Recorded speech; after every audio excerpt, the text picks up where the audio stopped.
He'll be here.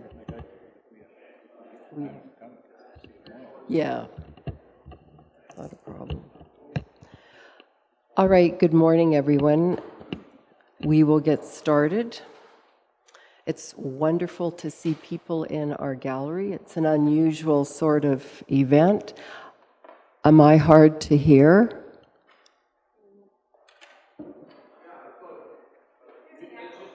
Maybe.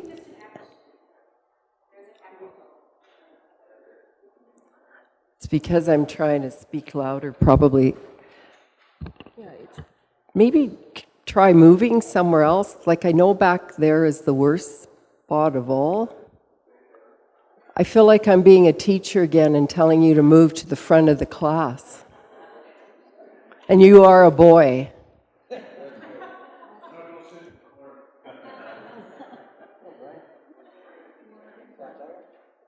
We sometimes do have trouble in this chamber here, having people here, particularly back in that corner. They don't usually have trouble hearing me. So, is that any better? I think it's somewhat better, yeah. Okay. I'll just pretend you're my husband.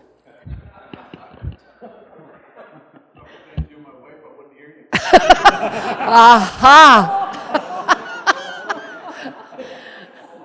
I rest my case. I have a great story, but we better get into what we're here for. We will do some introductions because we do have some people around the room for sure that you may not be familiar with. My name is Molly Douglas, and I represent, of course, the northern part of our county, but as someone pointed out around our table the other day, we represent our whole county, and that's very true. But that is where I come from, and because I am chair, I get to be, or because I'm a Reeve, I get to chair lots of meetings, and this is one of the meetings, the budget meetings. So we'll move around the room, and we'll ask our gallery also to introduce themselves, and perhaps make mention if there's staff, what part of the budget they're here for, and if they're not staff, obviously they don't, we'll assume they're county residents. All right, Kevin. Good morning, Kevin Stevenson, County Administrator, and welcome. Good morning, Tracy Fife, and I'm Division 5, South and West around Brooks. So Castles, Antelope Creek, Lake Newell Resort. Good morning, Wayne Hammergan. I'm Division 4, which is Scandia, Rainier, and Bow City. Good morning, I'm Ellen Unruh, and I represent the countryside around the village of Rosemary. Hi there, Lane Johnson, I'm Director of Corporate Services. Good morning, I am Matt Fensky, the Manager of Finance. Good morning, Lionel Just, and I'm from Division 10, which is north and east of Brooks. Good morning, Anne-Marie Phillipson. I'm from the Patricia Millicent area. Good morning, Hubie Kellen, Division 2, Natilli area. Brian DeChong, and I represent the area around Dutchess. Morning, I'm Kelly Chrisman, and I am elected by ratepayers around the Bazzano area, Division 6. Good morning, Clarence Amelung, and I live in Rolling Hills. And we'll go over to our press. Sandra Stanway, Brooks Bulletin. Carter Buse, Brooks Bulletin. Matt? Okay. I'm John Bromwise from Bow City. Cindy Saunders, President of the Person and District Chamber of Commerce. Kathy Jacobson, Scandia. Roberta Purnell, Director of Finance. Mark Harvick, Director of Municipal Services. Director of Ag Services. I'm Stephanie Anderson, Assistant Manager of Finance. Thanks, everyone. So we have an agenda which is up on our screens behind you or in front of you. Hopefully, one way or the other, you can read them. And we start off our budget planning meeting usually with an overview from Matt Fensky, our finance manager, which I think is one of the best documents that we see all year at this table. It's professionally and just a very well-planned document. So Matt, I'll hand it back to you. Well, now I wish I spent a little more time on this year's document. No, it's great. All right, let's kick things off here. So typically, I like to give like a 30,000-foot view of where we're sitting financially as a county. I'm going to touch on that a bit here today. We're kind of in an interesting period of time with change in government. Provincial budget hasn't been passed. They're playing with linear assessment. So I think this year is kind of unique for us as we're facing a lot more uncertainty than typically we have had to face in the past. So I will be providing, as part of this overview, some different scenarios of how the world could be changing for us and what that might look like. So why are we here? The purpose. My very first year at the county, like 8 years ago, if you recall, we didn't have a budget planning meeting. You received the budget document the day that we were going to dive into it. So I think we've come quite a ways as a county to increasing transparency, being prepared, and hopefully providing information to council that positions you to make sustainable financial decisions for your residents and ratepayers. So we'll consider our current and future financial situation. Really, we want to kick around some strategies for responding to our declining linear assessments. This gives us a chance to propose changes, set priorities, identify areas where additional information might be needed when we sit down again in October to kick around the interim budget. So really, this meeting sets the tone for what management takes back, prepares, and brings to council as a draft budget in October. We want to confirm assumptions that we're going to use for that initial draft, and really we're looking for council to provide us with direction. I think it's always important to come back to the vision, the mission, the guiding principles of the county. We're here, the vision, to encourage and support sustainable, keyword, growth and quality of life. Our mission, the County of Newell, through leadership and policy, provides services, structure, and stability. Our challenge will be to provide stability through a period of potential change, and I think we are positioned very well financially to provide that stability to our ratepayers. Guiding principles, cooperation, growth, I've got 3 of them highlighted here. Financial sustainability, strong infrastructure, and efficient service delivery. To achieve those goals, there's sometimes trade-offs. And there's also well-established principles, economic principles, that help us achieve those things. And hopefully we can open up some discussion around user fees, property taxes, who has been paying for what, and potentially who should be paying for what, so we ensure that we are delivering the right services at the right price to our ratepayers. I'm not sure if we've pulled up in front of you all of the different jobs, but this is a complicated business that you are running. There are so many different services that you provide, so many different activities that your 70 some odd staff are involved in, and this is just a snapshot. So our mission, we provide services, that's part of it, and we provide a lot of services.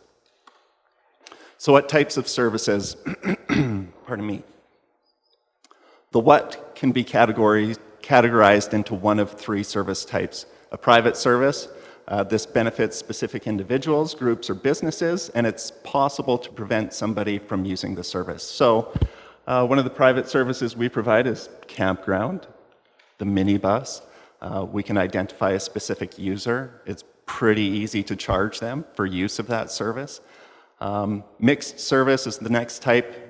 This is one where there's externalities, so the general public benefits as well as the specific user. This is gray area, right? So trying to figure out, well, what's the right mix of user fee versus general subsidy from everybody? That's what we kind of grapple with on providing those mixed services at an appropriate user fee and tax share to everybody. And then public service, this benefits the general public. It's pretty hard to exclude somebody from using the service, so we're thinking sidewalks, roads, parks.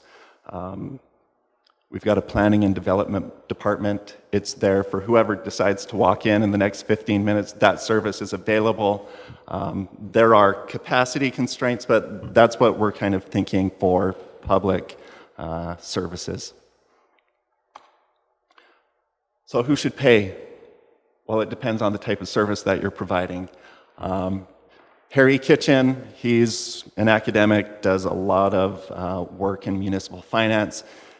He says it's generally agreed that the benefits-based model of intergovernmental finance is the most appropriate framework for evaluating municipal finance options. Underlying principle here is those who benefit from municipal services should pay for them. And I think that's a pretty easy philosophy to buy into. How should they pay? If it's a private good, user fees. If it's a mixed good, it's a combination of user fees and taxes. And public goods, you have a pretty good argument to fund public goods from taxes. So the rest of my discussion is really going to be around funding sources and which of those funding sources we should use, and what of those funding sources we might have some opportunity to move on and do things a little bit differently. So the first would be user fees. The last increase we made to the campground user fees was in 2016. Taxes continue to subsidize that service. That's one where we could consider making some movement. The minibus was last increased in 2015, $10 per ride. I called around to some of the cab companies to figure out what does it cost for a ride from here to Medicine Hat, here to Scandia. $140 gets you to Medicine Hat. I think our service is $20 for the pilot. So there's a difference between what the market charges and what we're providing. We could consider increasing fees on the minibus. Utilities is interesting. It's an area that is transparent. Sometimes we get complaints about our utility fees, but the fact remains that our utilities continue to be subsidized by general property taxes. There's a number of our private, our hamlet systems where the subsidy for the utilities exceeds the amount of property taxes that we actually get back from that community. So there is some room to increase our utilities. I've got an initial 5% increase, plus or minus, proposed. Dust abatement is another one. The increase there is to be determined, and there is a separate agenda item that Mark will be introducing later to address that. Grants. Grants have been really good for the county. We are sitting in an $18 million building. It's paid for. We have a rural water system, which cost north of $50 million. Over half of it was paid from MSI. That's pretty great. We debt finance some of it. That's going to be paid off in 2023. The county is positioned very well with the assets it has to provide services into the future, and our leverage is really low on funding those things. MSI, uncertainty. We're still waiting for about $2.6 million to roll in for the rural water project. Who knows what that's going to look like? Typically, we've got about $3 million that has come in each year from the province, but it seems like they're really kicking everything around and trying to figure out what is affordable and sustainable at the provincial level. So there's a lot of uncertainty there. Federal gas tax, we've typically got $415 per year, and that we typically direct towards road projects.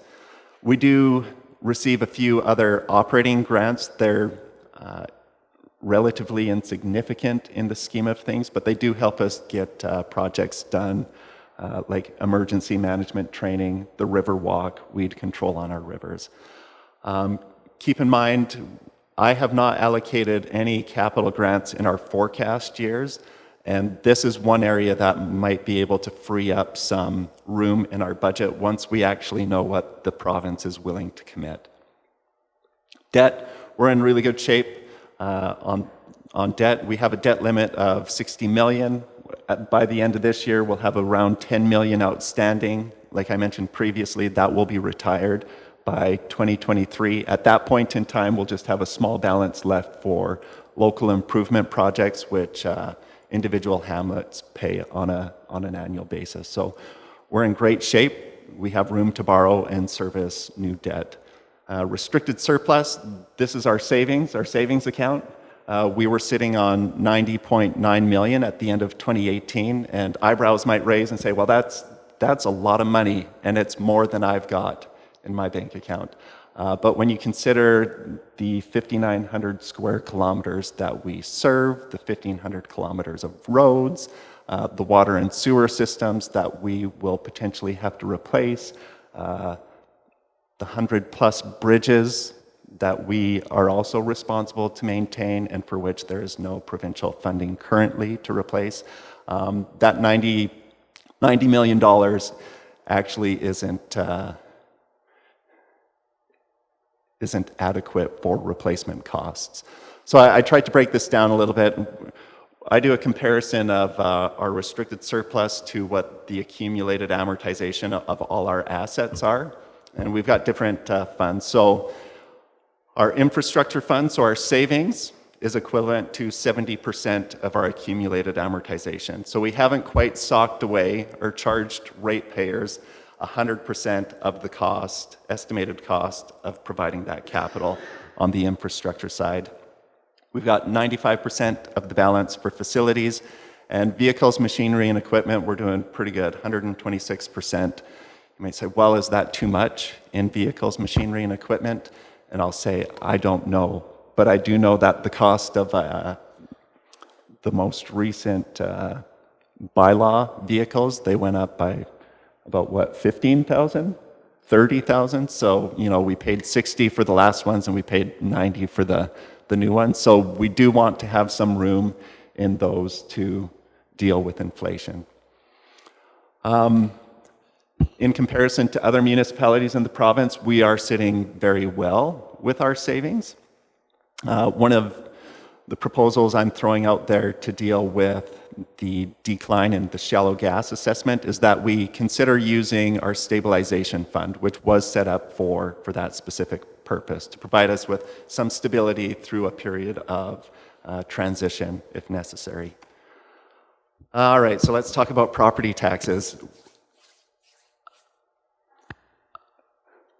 I'm not sure if you were as surprised as me, but I was not expecting to see this one coming down the pipes on our shallow gas. I think it wasn't a surprise that the industry is suffering, but to have the province pull that one on us mid-budget year, and we still are not entirely certain on what the total impact is going to be. We're still waiting for final numbers.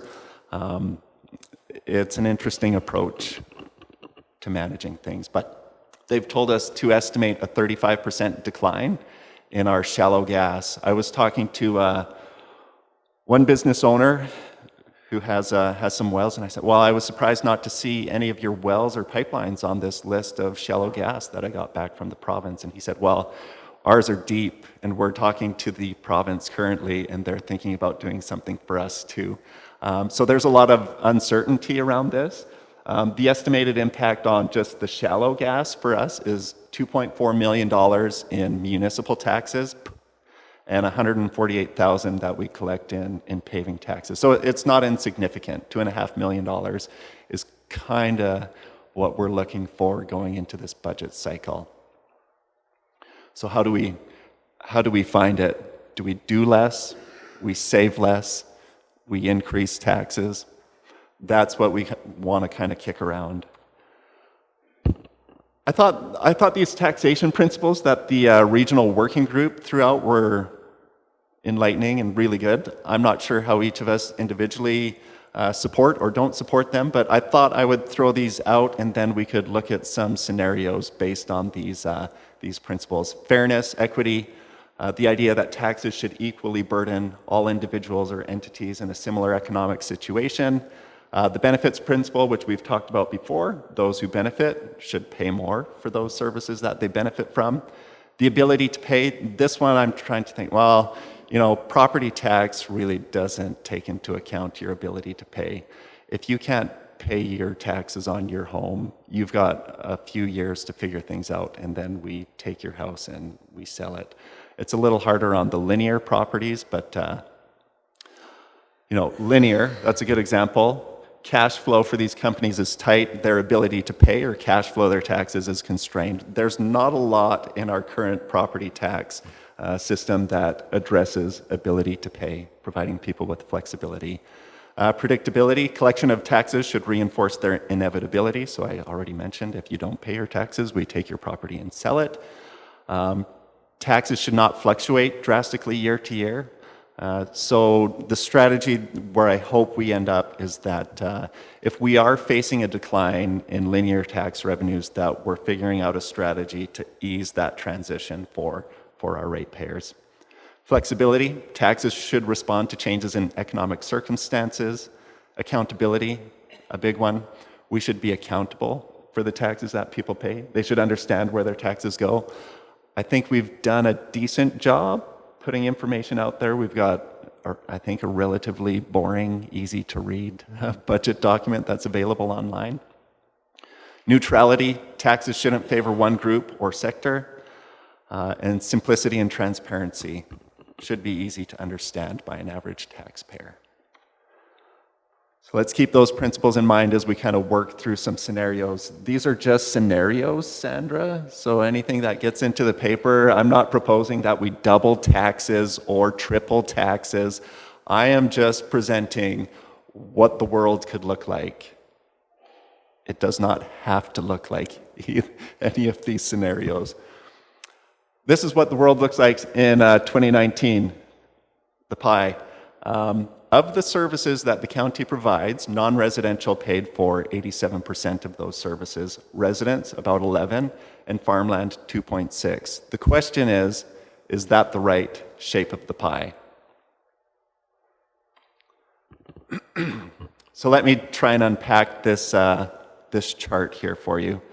In the blue column is your 2019 budget. If you look at our 2019 tax bylaw and you add everything up under municipal property taxes, paving tax, and the DIP requisition, we raised just over $33 million in property taxes. Those were allocated to each of the different functions or service areas in the county. Legislative, $500,000, admin, $4.7 million. So this is our budget. This is the draw on taxes, what taxpayers pay. If we looked at 2019 actual, so this line here, 2019 municipal taxes per bylaw, of that 33.3 million, residential put in 3.5 million, farmland put in 850,000, and non-residential put in 28.9 million. So that's what actually happened in 2019.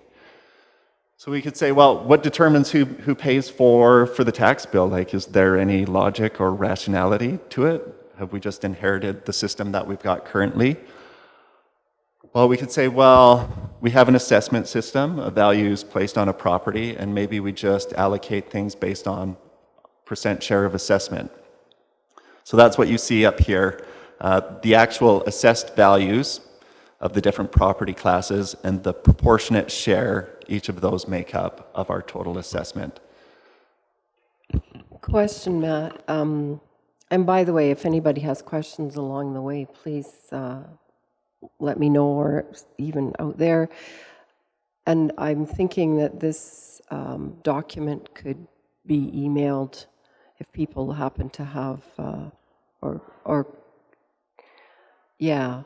to everyone here that's present, because I see some of you trying to write, and that's hard. So if we get your email addresses, we can certainly get this document emailed. Or, I mean, we could even make some copies as right now if people would like a copy.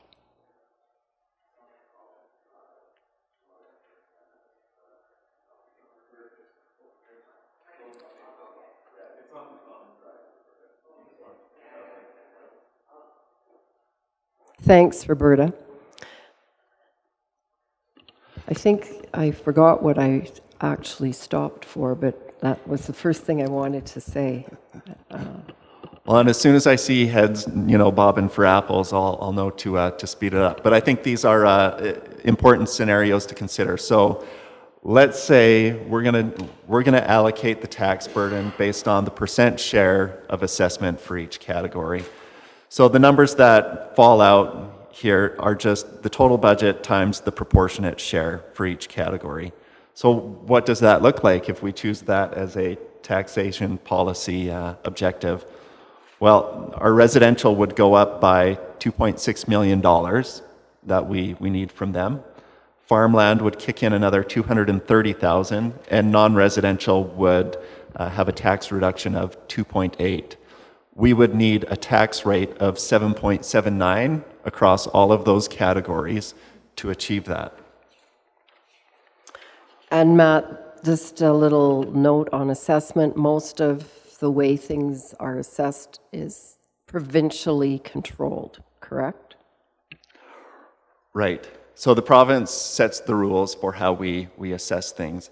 If we look at this scenario, we could say, all right, well, does this make sense? It looks fair, right? Everybody's paying the same rate.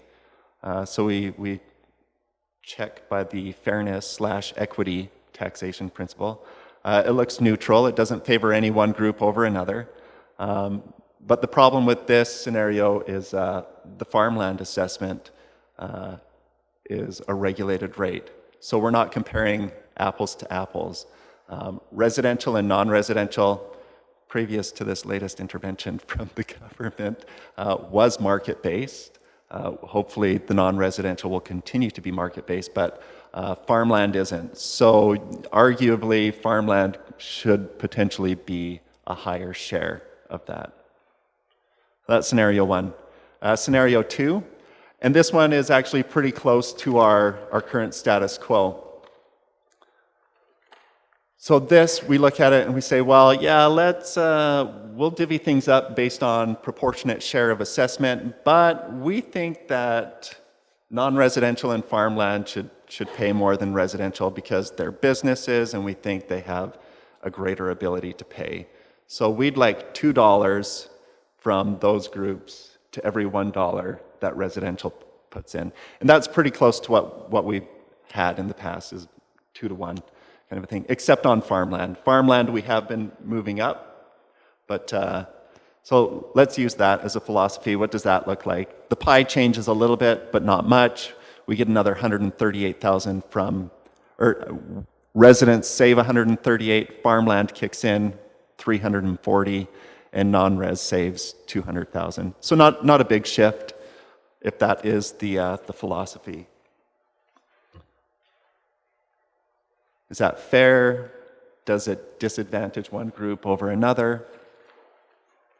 And traditionally, Matt, the whole concept of non-residential has been that they pay more because they put a greater burden on our infrastructures. Yeah, and I think that is true. So the lion's share of our budget, if you look at it, is public works. That is your roads, your snow plowing, drainage, all of those road infrastructure. We've got 1,500 plus kilometers of road. That's our main business, is keeping the economy moving. I haven't had a chance to look yet, but I'd be really interested to see, based on the Travis permit, so the road permits, if activity has slowed down in the region. So the province is saying, well, the assessed value of these shallow gas properties is going down, which impacts the dollars you can collect to support maintaining those roads. But if they're still beating up the roads to the same extent that they always have been, that's going to present a rub.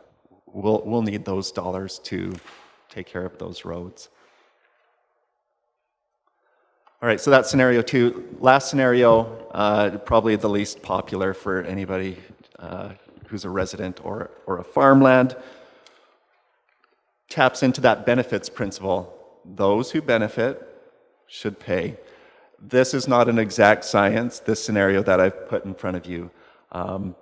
Basically what it does is it says, well, for those services that are kind of hard to determine who's benefiting from, so like council, legislative, who benefits more from having a council? Residents, non-residents, farmland? I don't know. To make it simple, we're just going to allocate that kind of a thing based on assessment. So half dozen of these we've allocated on that basis, but then we get to something like water. And if I'm CNRL, I'm going to tell you, well, I should not be subsidizing your utility services because I'm not turning on the tap, right? I'm not benefiting from the service. So let's give water and sewer to residents. Let's give family and community support services to residents.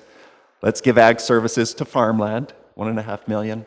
Rec to the people, parks to the people, library to the people. What does that look like based on the benefits principle? Well, we're looking for another 5 million from residents, 1.6 from farmland, and non-res gets a break of 6.8 million. So I'm not proposing any one of these, but I put this up in front of us just to show how things could shift if we maintain the status quo in terms of our service level. So if we say we need to save the same amount of money, we need to provide the same level of services, and we can't figure out how to get more efficient and cut costs, how do we find that $33 million? And how we find it is going to be driven by our tax policy, what we think is fair, who can bear what burden of the taxes.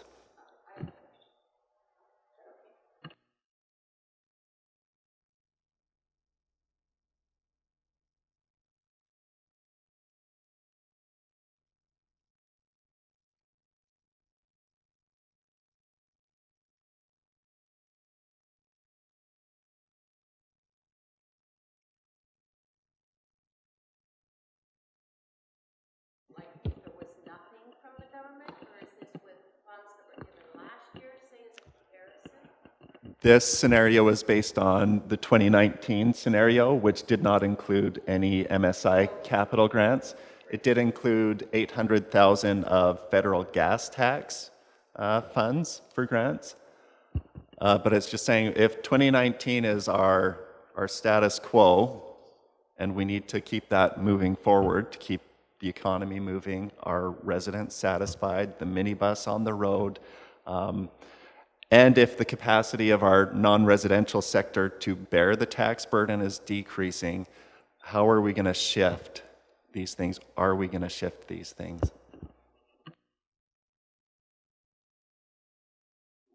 So who should pay? This slide just summarizes, and sorry I created this slide this morning. It's not in your package. It just shows where we're at, and then the different scenarios that I've presented, how things could shift and change. So as we go through the presentations from the department heads today, and a lot of what they have put together is based on current service levels and potential room to decrease those services. Let's keep in mind whether we think how that pie is split is the way it should be split.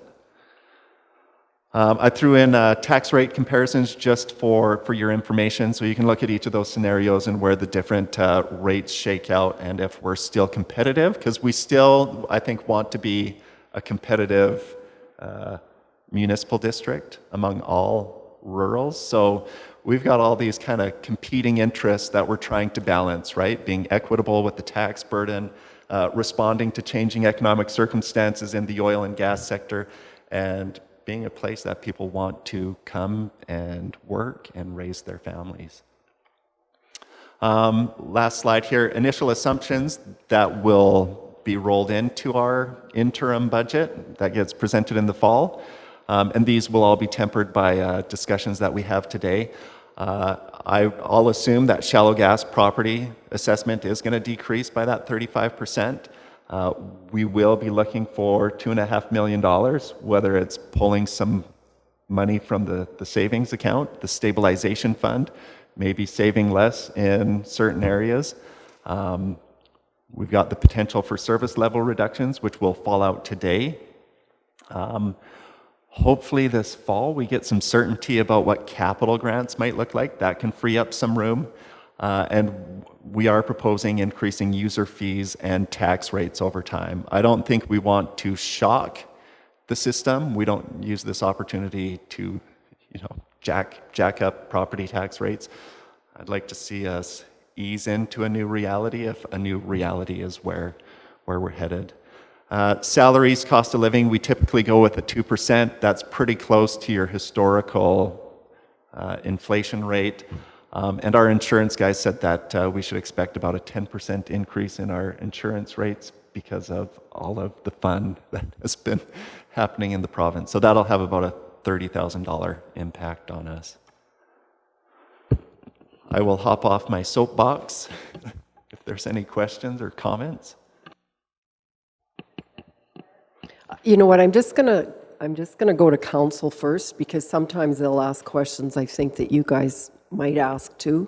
So is there any any questions from council first? No, everybody's got it? All right, Holly, go ahead, and you might want to come up and speak at a mic because, okay.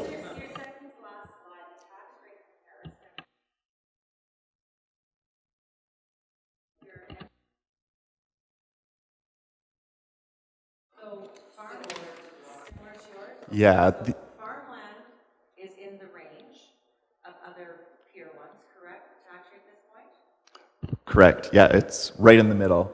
And The other two I'm not really clear with. Can you explain the other two? yeah, so I'll just explain these and hopefully unpack them for everybody. So the province each year publishes financial information for each municipality. It's available on the Municipal Affairs website, and it will list all of the municipal districts and the tax rates that are charged in each. Except they haven't done it for farmland historically. 2018 is the first year that they've actually asked for the farmland rate to be split out, so we're waiting to see that massive list. So on the farmland, where it says MD peer group, that compares us to other municipalities who have similar assessment. So the 5 municipalities with assessment immediately greater than ours and the 5 below, and those are Red Deer County, Cypress County, Sturgeon, MD of Bonnyville, Mountain View County, Wheatland, Brazeau, Lac La Biche, MD of Opportunity, and Wetaskiwin. So that's the farmland peer group. The other 2 are the 62 municipalities across the province where we rank. So the bottom here shows you what the lowest rate is across the province. Max shows the highest rate. Median is the middle, so half of municipalities are above that and half are below that. And then Newell, the green, shows where we're shaking out here at the County of Newell.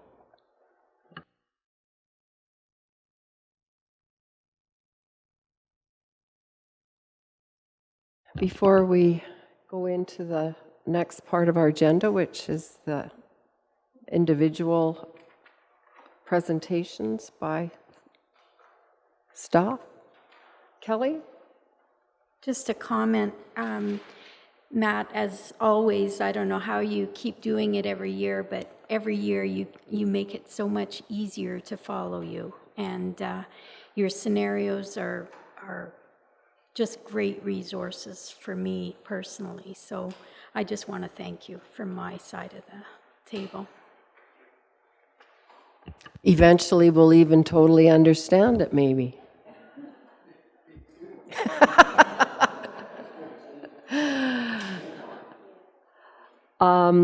All right, we're going to move on our agenda then, and ask Todd Green from our Agricultural Services Board to be the first of our staff presenters, because we have a number of staff who present today for their departments regarding how they feel the next year's budget. This is the 2020 budget we're working on. Thanks, Todd. Thanks for having me. I kind of went against the grain as usual, and everybody else was looking at taking away money. But Wayne had a wonderful quote in the paper that said we should increase the Ag Service Board budget. So obviously that's what I'm here for today. Since when did you listen to Wayne? Well, when he says good things, everything else you discard. Gotcha. But we had a discussion at council at a few meetings ago, I guess, just discussing how we can help our community groups where volunteers might not be available anymore. And Lane had presented all of the different areas that have individual maintenance being done. So I guess maybe there would be a cost savings to some degree, because maybe there wouldn't be individuals doing the maintenance, but that wouldn't be from the tax burden, I guess. So I kind of went through the list that Wayne had, and I guess I had to make a few assumptions, because on the list we do some of the maintenance already, but there was many of the areas that we don't, and our wonderful community volunteers do that kind of work for us. So just kind of, I do believe that community groups play a vital role in our municipality. They always have. Neighbors helping neighbors, neighbors building communities, and pulling together in times of need. We definitely have that spirit, but I believe that maybe that spirit has somewhat dwindled over the years, and maybe we just don't have as much time available. So to the meat and potatoes of it, I think it's right around about 56 hours extra that would be needed to 56 hours and 23 hours of traveling that would be required in every 2 to 3 weeks cycle to maintain all of the community group properties that either we own and lease out to the community groups, and some of them are privately owned by a community group. So in these kinds of scenarios, like the Castle Cemetery has its own community group ownership, and some of the areas as well. So that works out to kind of awfully close to a full-time seasonal staff member for those maintenance areas. But like I said, I did have to make some basic assumptions. I would have to assume that all community organizations' lease grounds were included. Some of them are maintained, and some of them are extra. We also had to make the assumption that all groups asked at the exact same time for help from here into eternity. And it would be assumed that we would specifically drive to each community for their needs, not do maintenance as part of our other regular maintenance. So just a few things I figured I needed to clarify. I think we could do it within our own people, but it would be some overtime hours, no doubt. And I think it would take away from some of the extra efforts that they do in other programming, but it would be doable. But the cost would be very similar if we had to do it, whether we hire somebody or put the overtime in. Sadly, the time is still there, and that's what costs us the money. So at the end of the day, I don't think it's a big request or a big draw, because nothing's really coming into us for requests all the time, constantly. But I do like the option 2. Again, I like to make the option that I like the longest. But as communities need our help, I believe we need to be part of our community and assess them as they come, and hopefully can help as needed. Questions? Brian? Is there a method, and maybe this is for you, Matt, or Todd, or whoever, that because there's such a difference in the areas of our communities, of our industry, that are using those services, is there a way that you could recover those costs, either through a community billing type thing, where if, let's say, Castles wanted a certain thing, or Rolling Hills, as you've indicated with the cemetery, that they specifically want that, and because of the lack of volunteers, I get that it would be great for us to provide it, but that another community that doesn't use that would have that option, and so it's an extra user fee type thing where you could claw that back. Is there a mechanism to implement that so that if you had like 6 overtime hours or 20 overtime hours plus the mileage that goes out, if it's part of our regular maintenance, I certainly wouldn't want to, like in that area, I wouldn't want to include the extras or the regular stuff if we're doing our own properties.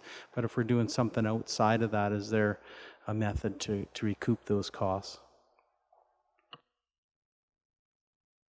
Yes, we do something similar already for Rolling Hills raw water irrigation and Scandia raw water, where we apply a special tax each year.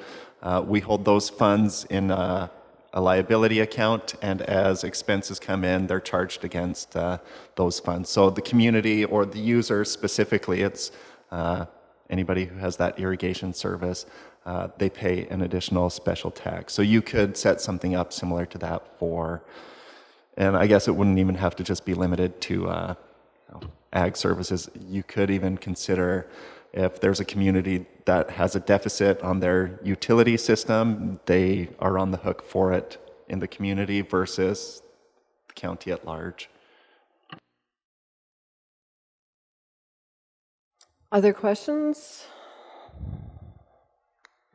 So the only other thing I should mention maybe is that we do fee for service for other people as well. So in an instance where we don't own the land underneath a community group, we could set up an agreement for a fee for service, right? And track it separately, bill it out. We do that as well. But that's not what I brought forward to you today, Brian. I'm gonna ask more. No, Todd, I just, I look at a budget that's going to lose $2.5 million, and I don't think that we want to reduce the service, but at the same time, you know me, I've been a user pay guy from a long time ago, and I think that we have to reflect that in a budget. That's my thoughts anyways. And so, Todd, as we have been meeting these requests, we sort of review the whole thing. So I think to continue as like we've been doing with option 2 is a good way to go. See how it falls out. Right? Any other comments, Kevin? So, Madam Reeve, just a couple things. We're talking $2.5 million loss. The MSI component we're not going to talk about because that's 98% capital. So that's a different equation than what we're dealing with here. But the other thing that we have to keep in mind for next year is the ICF agreements with the municipalities and what that component is going to add over and above what we've had to pay in the past.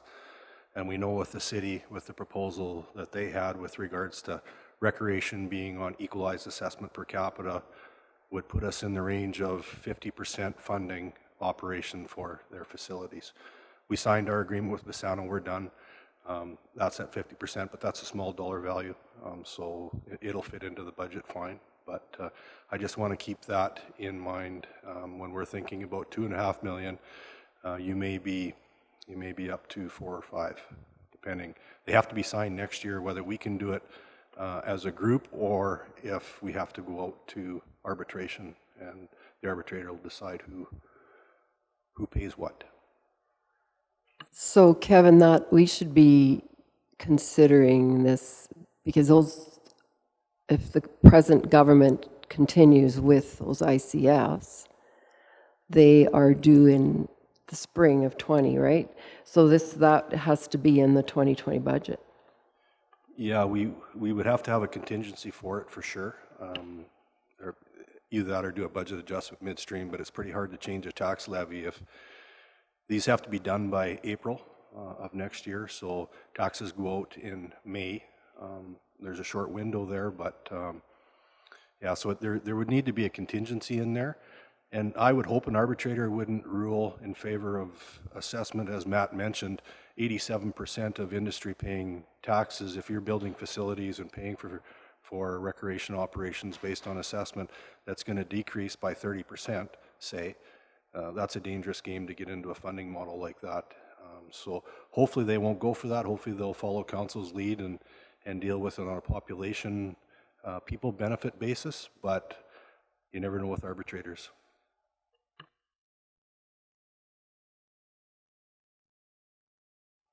Now, Kevin, the ICF, the actual formation of them, are they quite expensive? Do we do them ourselves, or do we hire a company to do it for us? For example, with Bazzano. Just wondering what that cost, just to have that in place. Well, we did Bassano's internally. We've done the MD of Tabor's internally. We have a facilitator that's working with the working group that is a grant that the city received for $200,000. So they're looking at service delivery right now, and so the actual cost. But if you go to arbitration, arbitration is funded by equalized assessment. So if we get into arbitration with Dutchess or Rosemary, the county's going to pick up the full arbitration cost. If you go in with the city, I don't know what their assessment is, 1.3 or 1.4 billion. Ours is 4.2, so they'll pick up 25% of the costs roughly, and we'll pick up the balance. So to me, there's no incentives for the urban municipalities to settle on this. If they don't get their position, they might as well take it to arbitration to see if the arbitrator will take their position, because it really costs them minimal to do so. And that's probably why we're still in August without having them all signed.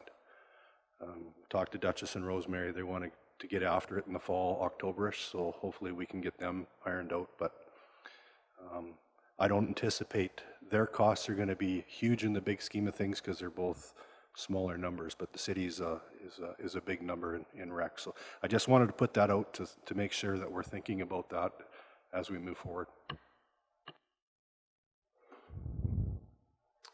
Wayne. Kevin, have you got a rough figure of what the city's rec costs? If we go the route that they're working on right now, what would that be in gross numbers? Well, their operating costs were around $3 million when we looked at them, but that's older data, so I don't know what their 2019 numbers are or the 2020 numbers are going to be. So that doesn't include capital component. But Okay, if we do sign these things and say we had to pay 50% of their costs, would we have any control over how much their costs would be? You could request that a recreation board deal with the budget as a group, but once the cost is expended, you're going to be responsible for 50% of it. So it's a matter of somebody that determines what the budget is, or a group of people.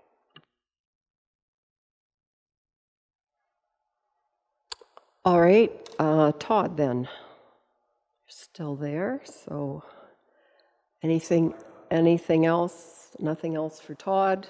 Unless there's questions for me. Brian?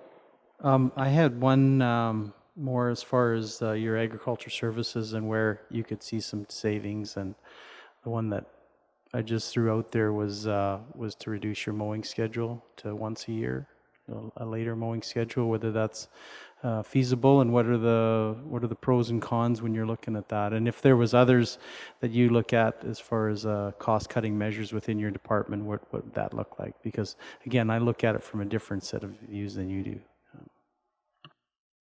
Yeah, certainly, and Matt had mentioned that right while I was walking out the door for trip to Manitoba, so apologize for not bringing anything forward. We spend about $140,000 a year mowing our roadsides. If we were to cut that down to one pass, it wouldn't immediately cut that dollar value in half, because obviously it takes longer to cut the first pass than the second pass. We do roadside mowing lastly for aesthetics. Mostly we do it to improve drainage, clear sight lines, that kind of jazz. So those are why we do it. We also do it to complement our weed control program. Our second pass, we do tend to take care of a lot more kochia and brush and stuff like that on the second pass than we do on the first pass. So that's kind of why we do it. We look at these things often between myself and Will, how we can reduce how much chemical we're putting out, how we can reduce, how much time our spray trucks are out, because that's an expensive program. And it works really well the way we're doing it now, because both programs complement each other, but there's always room for tweaks. So we're looking for those tweaks and how we can do it I just don't know. I'd have to really play with the numbers, but I'm guessing if we went to a single pass, we'd have to start later, and we could remove a mower from the fleet. So there'd be some cost savings on that end as well. So we'd probably start kind of a July 15th and maybe a October 15th with 2 mowers. But we wouldn't have any capacity to go back at that time, that's all. Well, with the mowing, I want to leave it up to you because every year is different. You might have a dry year, you might have a wet year. Sometimes you need to do 2, some years you might not. Like just a thought. But I had a question, and I think you've mentioned it once before, your rental program. Any feelings on what you could change there? The rental equipment that we have and the number of people that use it. I'd say our rental equipment is becoming more low use as farming changes, specifically on the livestock end. We mostly, our scale goes out to 4-H users. Mostly our loading chute and panels go out to the same 10 or 15 guys a year, or organizations when something doesn't go right and they need it. We did remove the portable squeeze because we had no use, nobody had any use for it. And we removed the hay buster because we didn't rent that out for livestock producers anyways, but we did remove those. The sprayers we use them in our own stuff and then we rent them out also. So there's some benefit there to keep those. And the drills are cost recovery. So there's the only thing we could do would be to increase the drill rental rate a little bit to make a few bucks, but I run the numbers kind of every year, every second year to make sure we're still on track, and we've always been on track. So.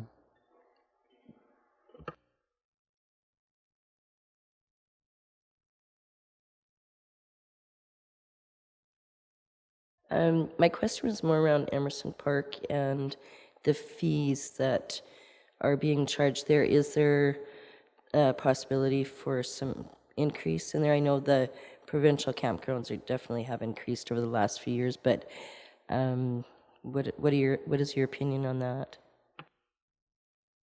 Well, we can probably increase anything up until what the market will bear.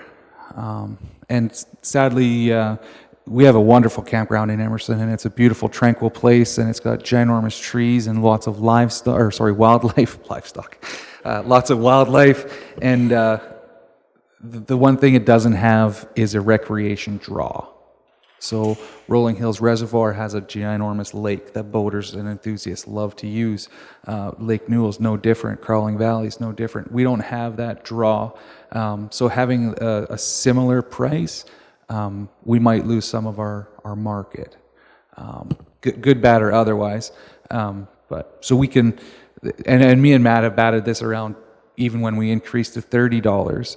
If we have 1,000 people staying at $20, it's similar to 600 people staying at $30. You know what I mean? It's just, so do we want more people there and enjoying our wonderful park that we invested all this time and energy in for less money, or do we want less people for more money? And we don't know where that falls out, right? Where that market drops off. Is it $35 a night? Is it $40 a night?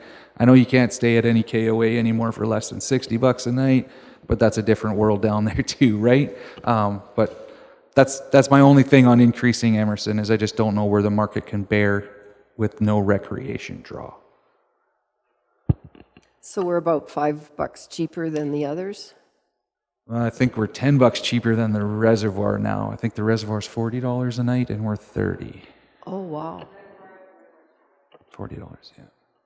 It's too close to my house to stay there. Did Kathy and then Holly?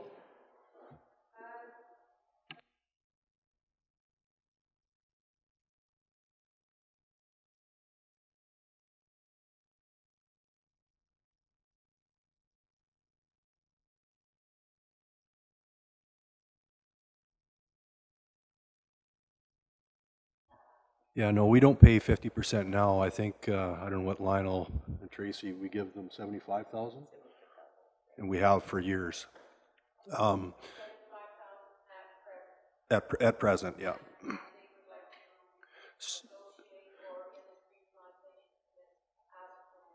Yeah, so we've had a number of ICF meetings with them to get this agreement signed.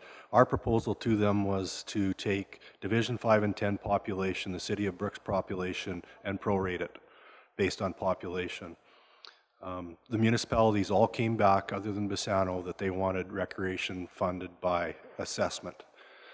So the county has the bulk of the assessment. And then the city came back and said that they would be happy if our equalized assessment was divided out by the 7,524 people that we have in the county. That number equals 500 and some odd thousand dollars per person. Then it be applied to the populations of 5 and 10. So that number, when you formulate that all out, works out to about a 50-50 share. So that is the last proposal that I've received. I know council met with them on their own. I wasn't at that meeting, but that's the last numbers that we had received, and we haven't discussed it for 3 or 4 months.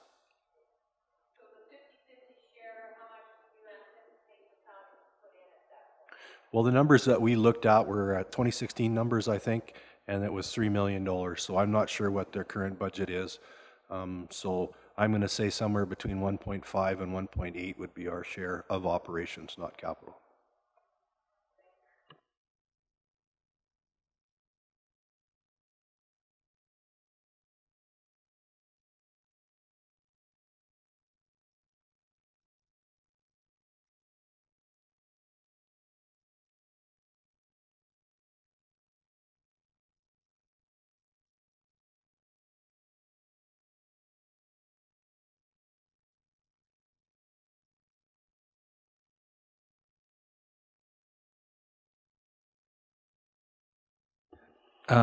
So if anybody didn't hear, Holly just asked, if there was a way to privatize it or lease it back or lease it out to somebody to operate. And that's actually where we were in the early 2000s. So we, exactly just what you said, we had a third-party lease. The operator was responsible to operate the park, maintain the infrastructure, and collect the fees. And basically all we were to do was kind of shut the gates at the end of the season. It might be different now. It didn't work out then. We didn't have the infrastructure there that we had now, or that we have now, and it wasn't able to be maintained. We have a lot more money coming in now. I believe last year was 80,000, something like that. When we started in 2008, it was 11,000. So there wasn't money to upgrade infrastructure or maintain infrastructure. There might be now, but yep, absolutely.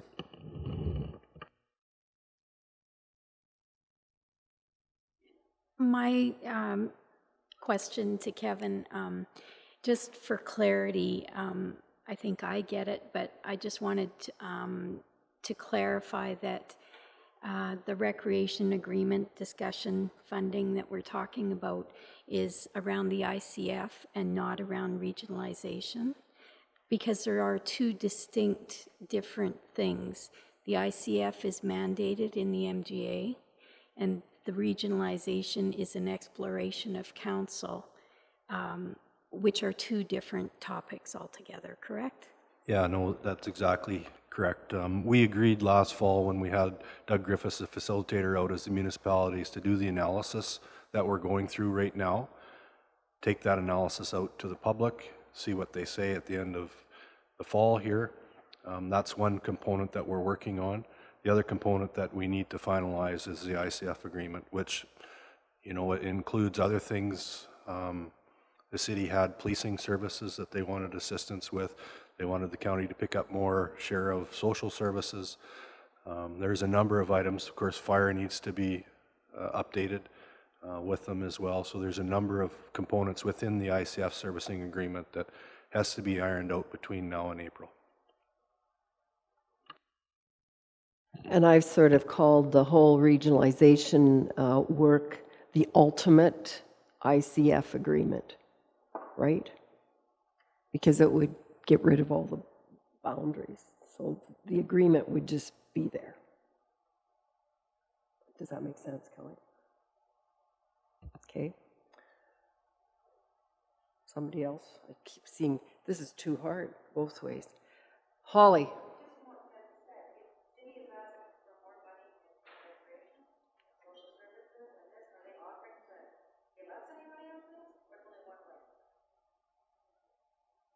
I haven't heard of any offer giving us any money, but maybe somebody else has.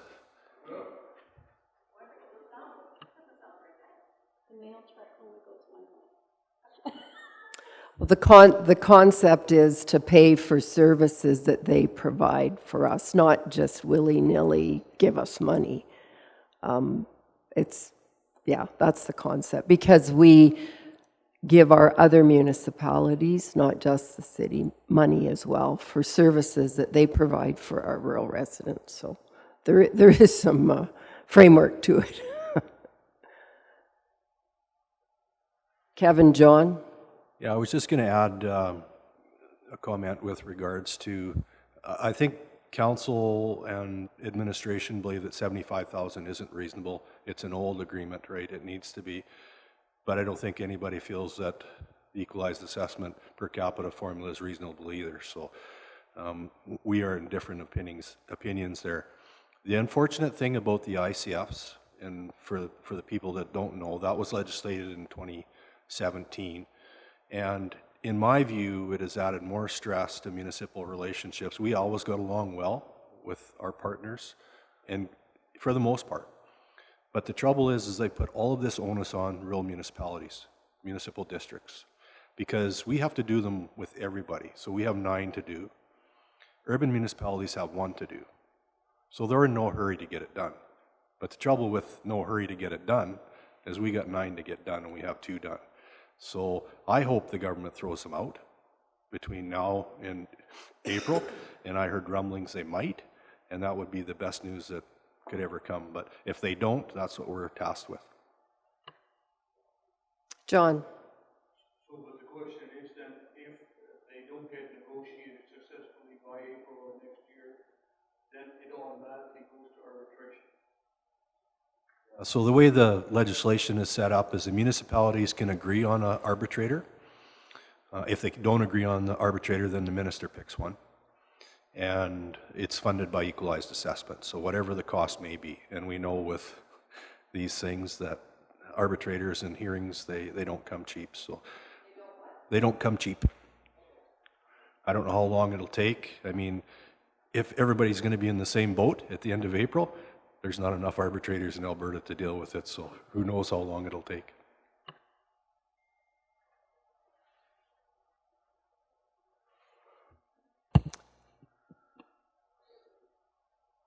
Yes.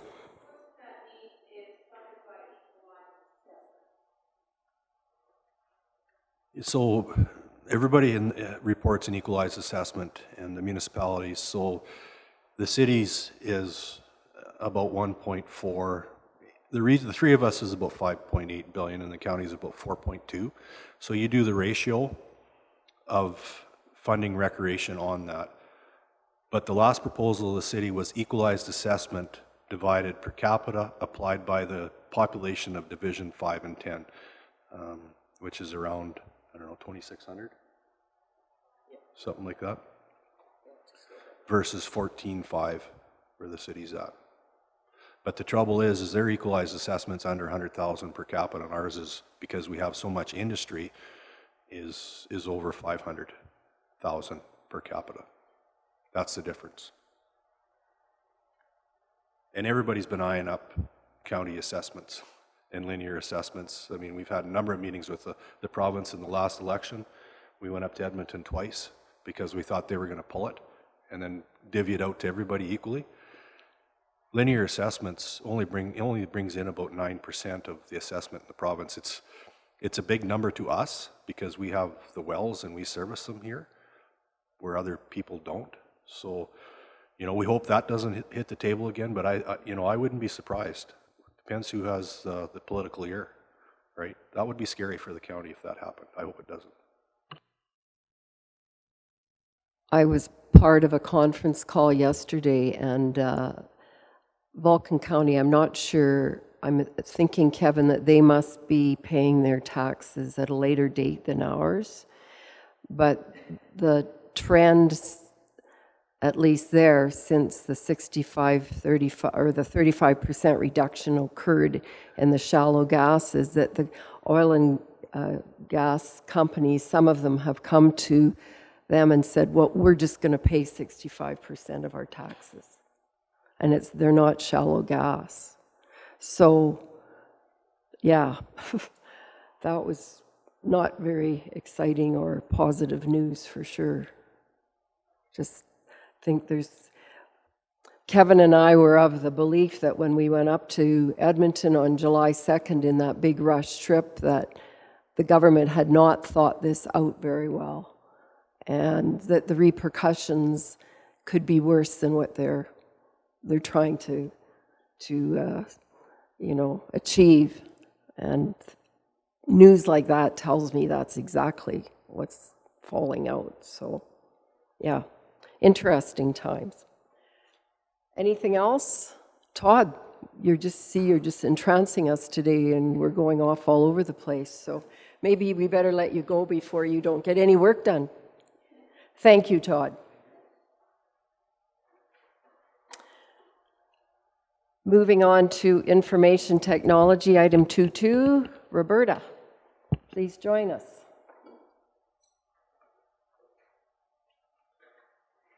Good morning.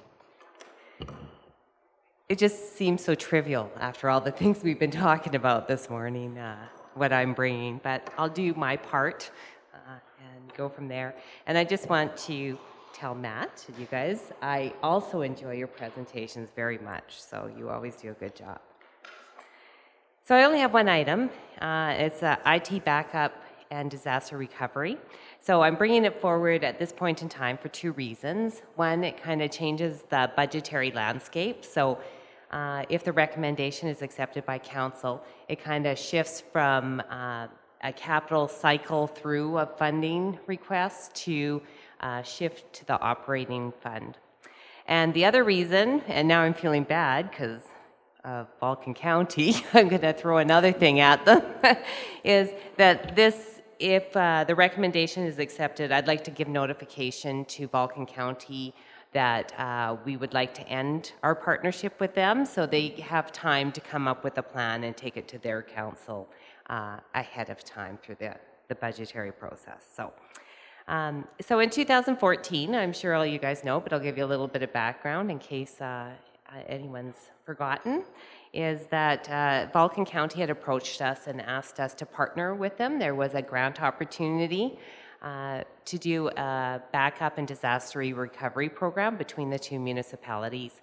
And it was very timely for us. We had some backup concerns at that time.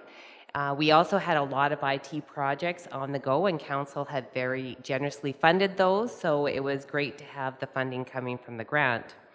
But as Matt stated, you know, I always think of grants to be sort of like when you're a volunteer organization and you budget on fundraising, and you never know what you're going to get and where you're going to be at. So like most times, you have a grant, you get into a program, but when it comes time for renewal, that grant money is no longer there and you have to find the funds yourselves. So it worked very well for us at a time where we needed it. The grant money was there. We didn't have to ask council for it, just to approve moving forward with the grant. So it's been 5 years. It's the life of the asset is done, and we're ready to do a replacement. But council has also very generously, over the last few years, provided a small funding for us to test cloud storage. And so we have done that and did an analysis of that. And we also looked at how well the relationship or the partnership with Vulcan County has been working. And so we've kind of looked at it. There's some areas that we had some concerns, and we took those into considerations. Just to kind of highlight those, is that at the time of the project, we had equal internet speed. Since then, we've jumped. They have not. So it kind of creates this bottleneck when we're trying to send information back and forth. There's also differences in priorities. So how the county prioritizes the importance of the disaster recovery, testing it, making sure it's all working in a way that we want to, is slightly different than Balkan counties.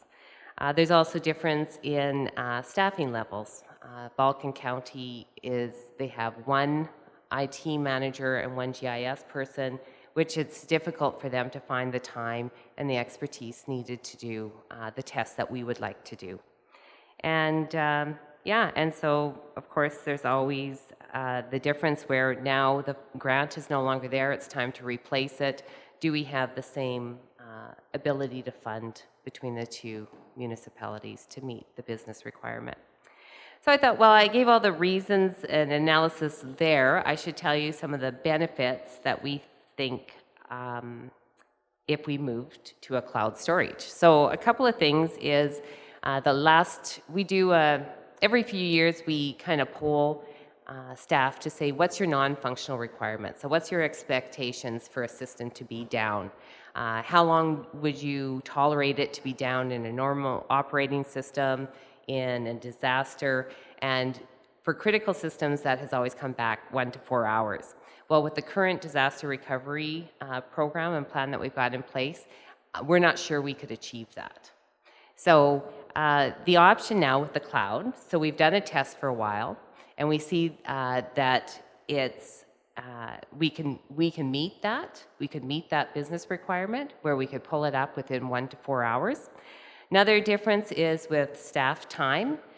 Jordan's time, he has spent about 60 hours looking after the Balkan backup, whereas Byrne has been responsible for the cloud storage and he has spent 5.5 hours. So there's a number of hours of service capacity that can be returned back and applied to other things.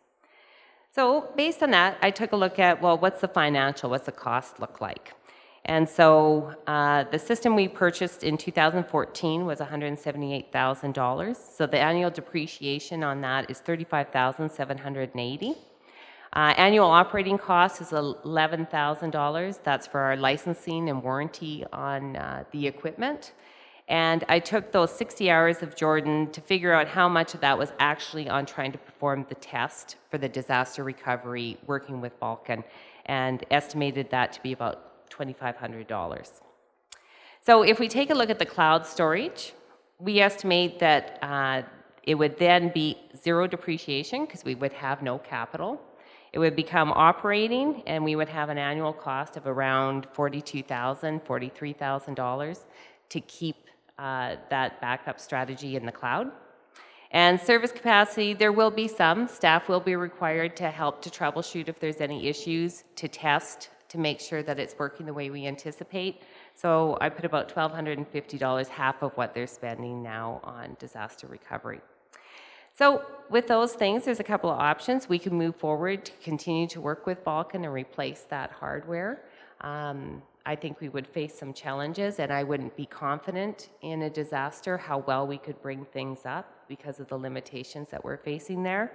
Or we can move it to the cloud storage, and we would have a consistent budget year to year. You would no longer have about $200 cycling into capital. And I think our confidence level and part of the agreement with them is that you do a full test on an annual basis to make sure you can bring it up and running. So that's all I got to offer. Wayne? With this agreement have you got any concerns about security? Like, I keep hearing about this systems being taken over and held for ransom. Is that a problem? Because I know you're on top of it, but are they? Because they are understaffed. I think that's a concern. Any offsite, wherever you're storing your data offsite, you have to worry about what they're doing as well as what we're doing. We did write that into the agreement with Balkan County about what our expectations for security level on both sides. It does put responsibility on us to ensure that they are actually maintaining that.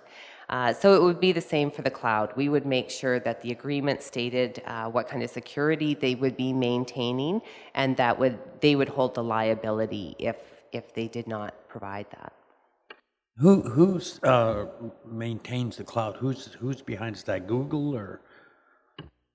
Lots of different organizations, and they use different providers. A lot of them use Microsoft or AWS. I'm not even sure what that is. Sorry, you guys. I know the acronym.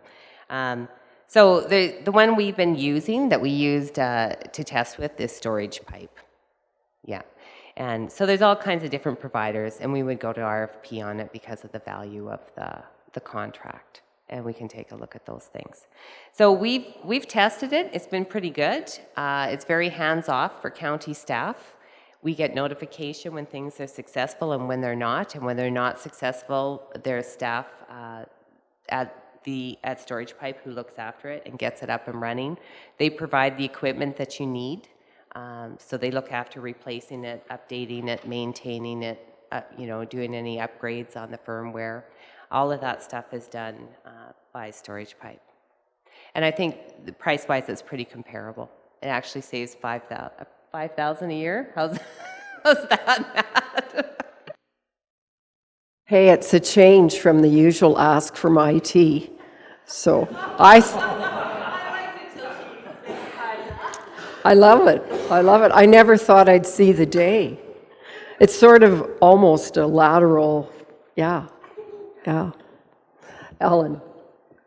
So to staff, how confident are you for the security in the cloud?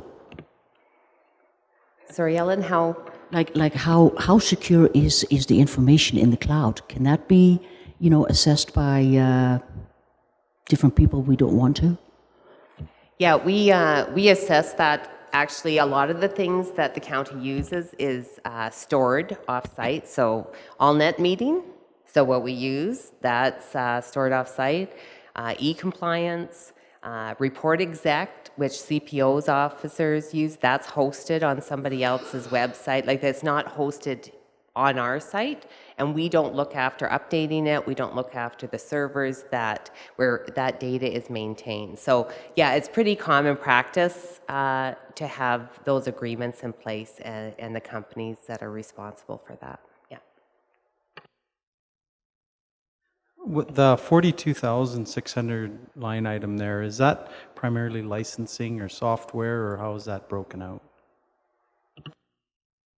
So they kind of break it down. There's a cost for different aspects of it. So, of course, they have to have the servers, and they have to have all the storage space. They have to have the internet connection. So what you're paying for is the quote we got is what we call is a hot site. So there's cold, and there's warm, and there's hot. So what hot does is it allows you to bring it back up in a disaster situation within 4 hours. If you do warm, it's a little longer that. If it's cold, then it's even a longer period of time.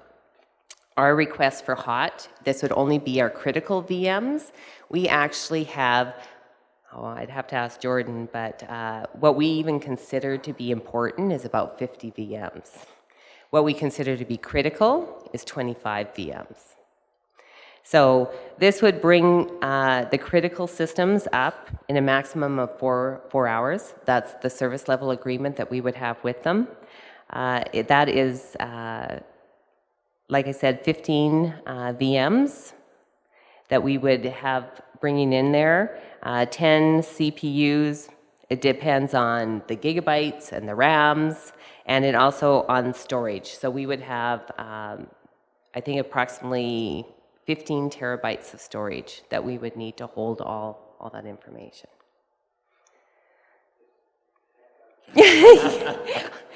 Sorry, let's just say you pay for different components. So if the more storage you need, you pay more for it. So it's just like a building. If you're going to buy a building, the more square footage it has, usually you pay more money for it, right?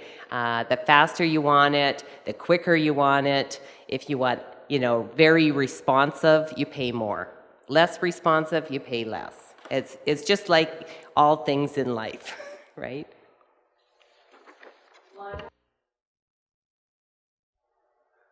I want to ask a simpleton question. What is the cloud exactly? Like, is there no limit to the amount of information can be stored in the cloud? Because it's taking in information from all over the world, and is there no end to the capacity, or what? I don't understand it, I'm sorry.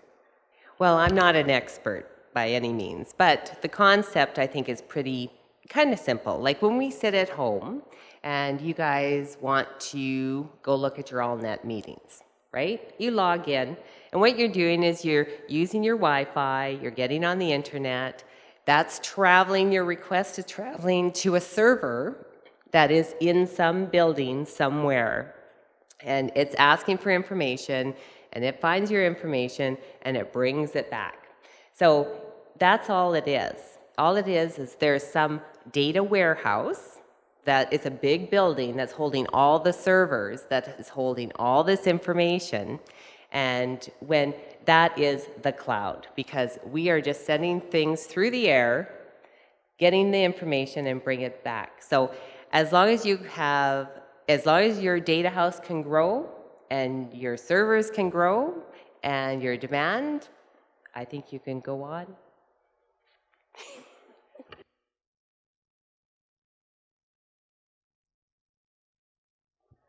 My son is building at one of those data buildings in Copenhagen right now, and they're just buildings with all kinds of equipment in it, and it's way over my head. Anyway, my question was about Vulcan, the agreement that you have. Do you have to give him notice? Is it a year, and then what will Vulcan do?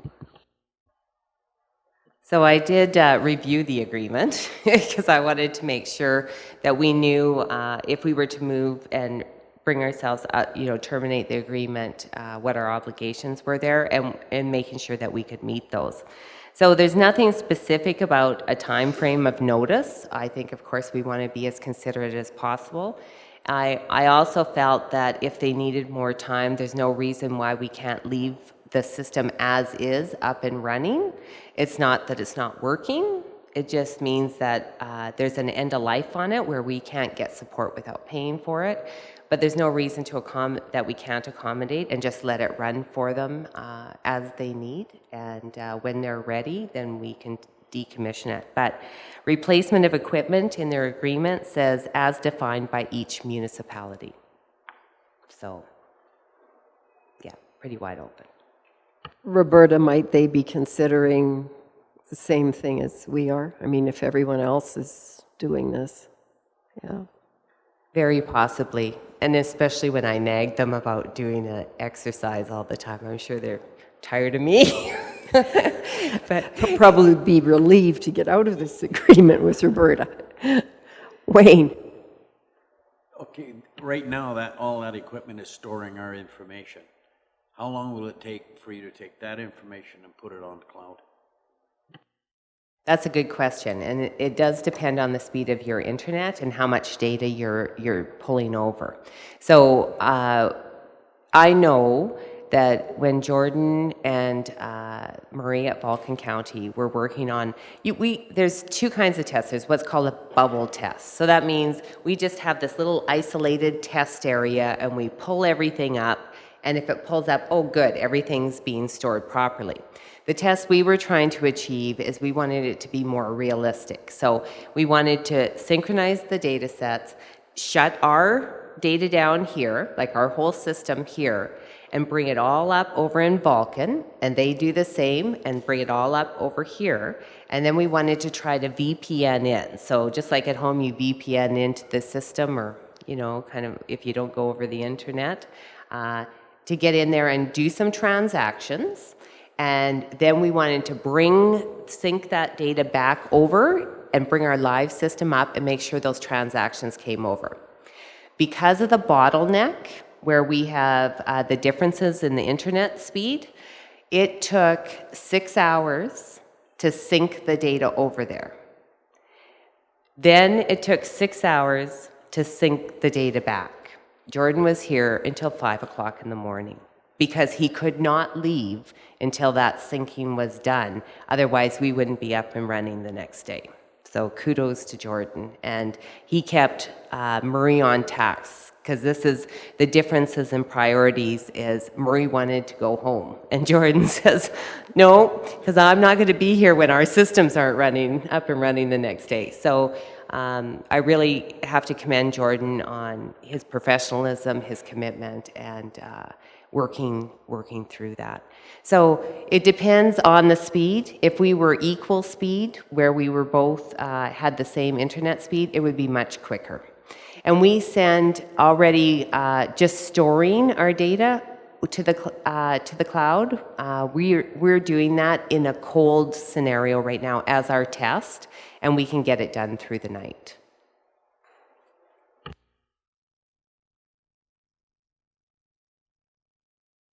So it sounds like we rely on Jordan a lot. What are our I'm thinking if we lost Jordan, where are we then? What are our vulnerabilities?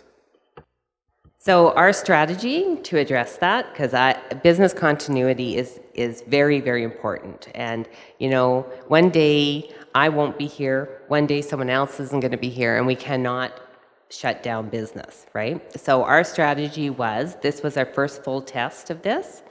Jordan was going to perform it and work with Murray, and he was going to do a procedure. We were committed to doing this test twice a year. We haven't even got through it once, so unfortunately we haven't done it twice. But Jordan was to take it from beginning to end, document it all, and when we do it the second time, Byrne does it. So then Byrne takes it, follows the procedure from beginning to end. He can identify if there's any issues with the procedure or any missing information. That gives them, they would each do one each year so that they both are trained and understand. Plus, they ensure the documentation is accurate. And if anything ever happened that neither was available, we would have documentation on how to complete that.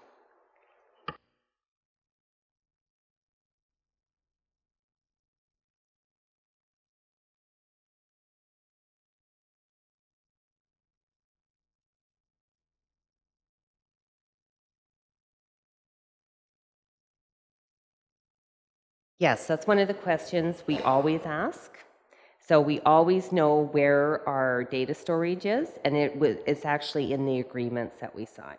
So we always know. Is it in Canada? Not always. There are some in Canada, some that are not. And I'm guessing you're going to FOIP. So FOIP says that you are required, my understanding, and the FOIP coordinator's understanding, and I believe who she spoke to, is there is a requirement that we keep control of our data.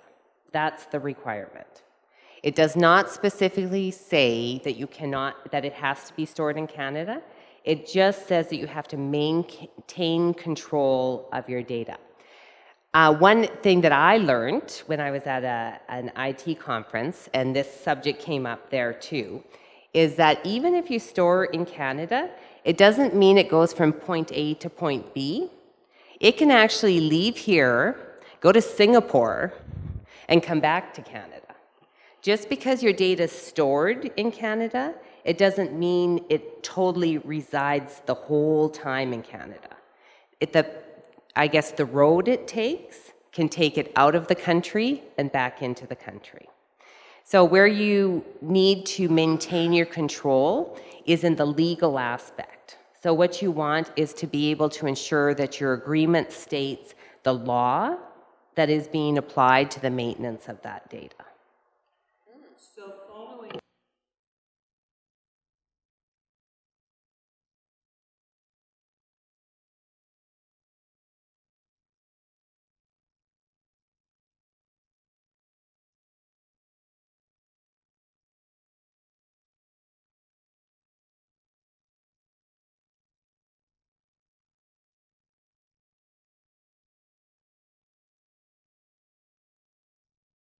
We store our data in either Canada or US. That's where our data is stored. So we don't have to worry about that. Did you have something else? Well, sort of, except it goes back to the budget. We should get back to the budget. Yeah, just that the vulnerability. If one of our people was to move on, there wouldn't be an additional cost then to keep this program going. Is that correct? No, part of the cloud solution actually removes that. So what you're doing is you're paying for them to manage it. So the only time, like the discrepancy between 60 hours for Jordan to maintain our current system versus Burns 5.5 hours, that 5.5 hours of Burn is records management mostly, right? He's reviewing the documentation, ensuring that everything was a success. And if there's one that came in, there was a warning or it failed, he might follow up with them and they're already on it. So it's kind of like an administrative time frame versus actually doing the work. Whereas when Jordan, his time that he's spending, he's actually in there doing the work and making troubleshooting, trying different things, working with vendors to try to get things up and running again. Madam Reeve, are we in a position to make a motion today? Well, I just realized that we didn't make one for Todd, so yes, we should we should start with the one that we're talking about now, the IT one. Okay, so I would be prepared to make a motion accepting the recommendation action provided by staff to decommission the current backup and disaster recovery system, working with Vulcan, so on. Okay, so the option 2 in the recommended action. Any further discussion on this, Council? All in favor? Opposed? Motion is carried. Thanks, Roberta. And I'm glad you have a sense of humor always about how we tease you about your costs. Yes, good. And before we forget again, could I take us back to Todd's item, the Ag Services Community Maintenance, and there is a motion also attached to that one that we did not take care of somewhere.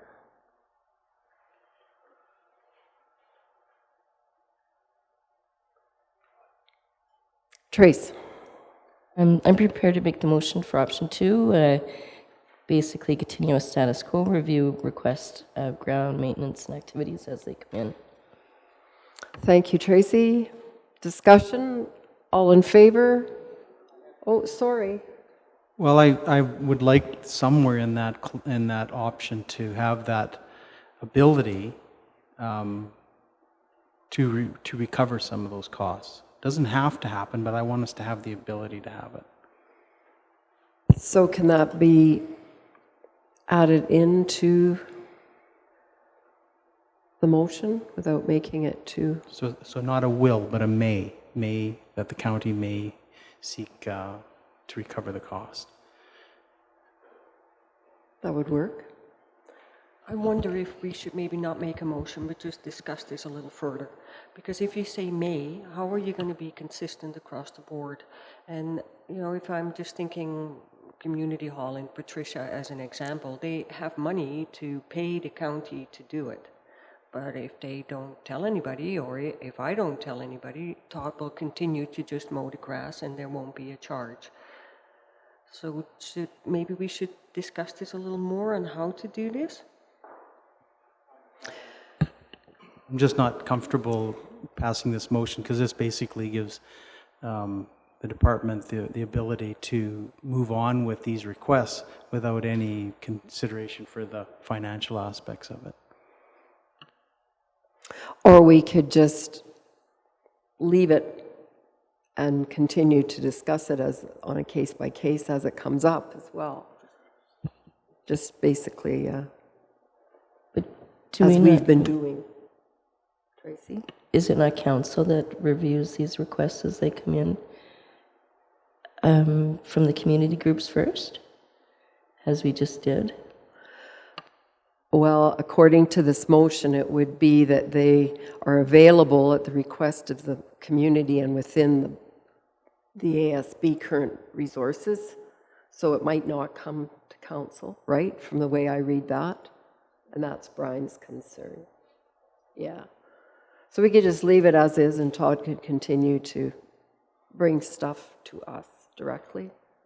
Or we can have a further discussion about it and come up with something else too, but we don't have to, it's not a huge item today in the budget, so we shouldn't take a lot of time with it, I'm thinking. Anything else? Matt? The other thing I could take back to Todd is maybe we just update our schedule of fees for these type of community-based requests. Todd already has a fee for spraying service, mowing of privately owned lots, and some of these would probably fall under that privately owned. Where it might get sticky is where we own the property and it's leased out to a community group. So maybe we look at approaching it that way. So that's something we'll kick around and bring back to interim for you. Sounds good. Thanks, Matt. Fair enough, Council? Yep. You do have a motion on the floor, though. Sure. So I'm prepared to withdraw my motion. Perfect. Thanks, Tracy. All right, let's get back to our agenda, and we're on to our big public works items. Mark. Well, good morning, everyone. 2012 Municipal Services, on Council's approval, conducted a study of all county gravel roads known as the 2012 Gravel Road Study. A study carried out using professional services to evaluate county gravel roads and determine an effective strategy for rehabilitation of roads throughout the county. County Council was interested in shoulder pulls and what they could do for the ratepayers, and therefore the department conducted its investigation and proceeded forward. To date, very few concerns have arisen, and the department believes that the county has a cost-effective program improving roads for our ratepayers. Study included gravel roads from all three classifications: arterial, collector, and non-key local roads. Each classification of road, respectively, from higher to lower traffic volumes, were assessed in the same professional manner against the county's current construction standards. This resulted in a condition rating for which the department could prioritize rehabilitation of the worst roads over time. So since 2012, that's what we've been carrying out. We started with a small pilot program down in the Scandia territory, just west of the hamlet. And from that, the program has just kind of grown over the years, and we've accomplished about 295 kilometers of shoulder pulls through the various years shown in the request for or consideration here. We also have Tilly on the go this year, 2019, an additional 48.2 kilometers. And currently planned, because we have multi-year budgets now, we have 41.3 kilometers planned in Rolling Hills for 2020. Average cost per kilometer of shoulder pull is $27,040. We find shoulder pulls to be less intrusive. Nature of our county is irrigation, farmland, pivots, power poles are, all the lines are overhead. There's very few that are buried underground. And there's a lot of conflicts and stuff with doing traditional reconstruction where we tear down fences and we acquire more land and push things out and affect agricultural operations. So shoulder pulls have been the least intrusive methodology for getting roads reshaped, getting them back to the width that they should be for optimizing our routine and regular road surface maintenance. We're going to be proposing that in 2020 we redo or update the gravel road study and determine whether we're getting good value out of the shoulder pull program, because it will show us in the results from that study whether those roads are holding their width, or holding their structure, their crown, and everything else is kind of based on the maintainer, so the grader operator, to determine if there are any other priorities also out there that we should be considering for our ratepayers. We've looked primarily at the arterial and collector road network. Those are the ones that take the highest volumes of our ratepayers, whether it's industry, agriculture, or just passenger vehicles. And along with that, we've kind of done a blended approach, because when we move into an area, we pay mobilization and demobilization fees every time a contractor has to move equipment a significant distance, there's a fee for that. So when we've gone in looking at the arterial and collector roads, we've also grouped some of the local roads. They may not be the highest priority on the list, but to come up with a significant distance of road to cover to keep the contractor rates reasonable for us and achieve the best outcome for our ratepayers. Paying that mobilization, demobilization fee is basically just giving away free money when you ask somebody to hop around the country to do numerous things. So focusing in areas each year, such as Tilly, such as Rolling Hills. We were in Pisano last year. We've been through the various areas and stuff. I think that's providing better value for the outcome of things. With that, I guess I'm open for any discussion with council on the road shoulder pull program right now. I think it is important that we redo the gravel road study to see where we sit with our road infrastructure from an unbiased opinion, and have some recommendations come forward by having that study redone.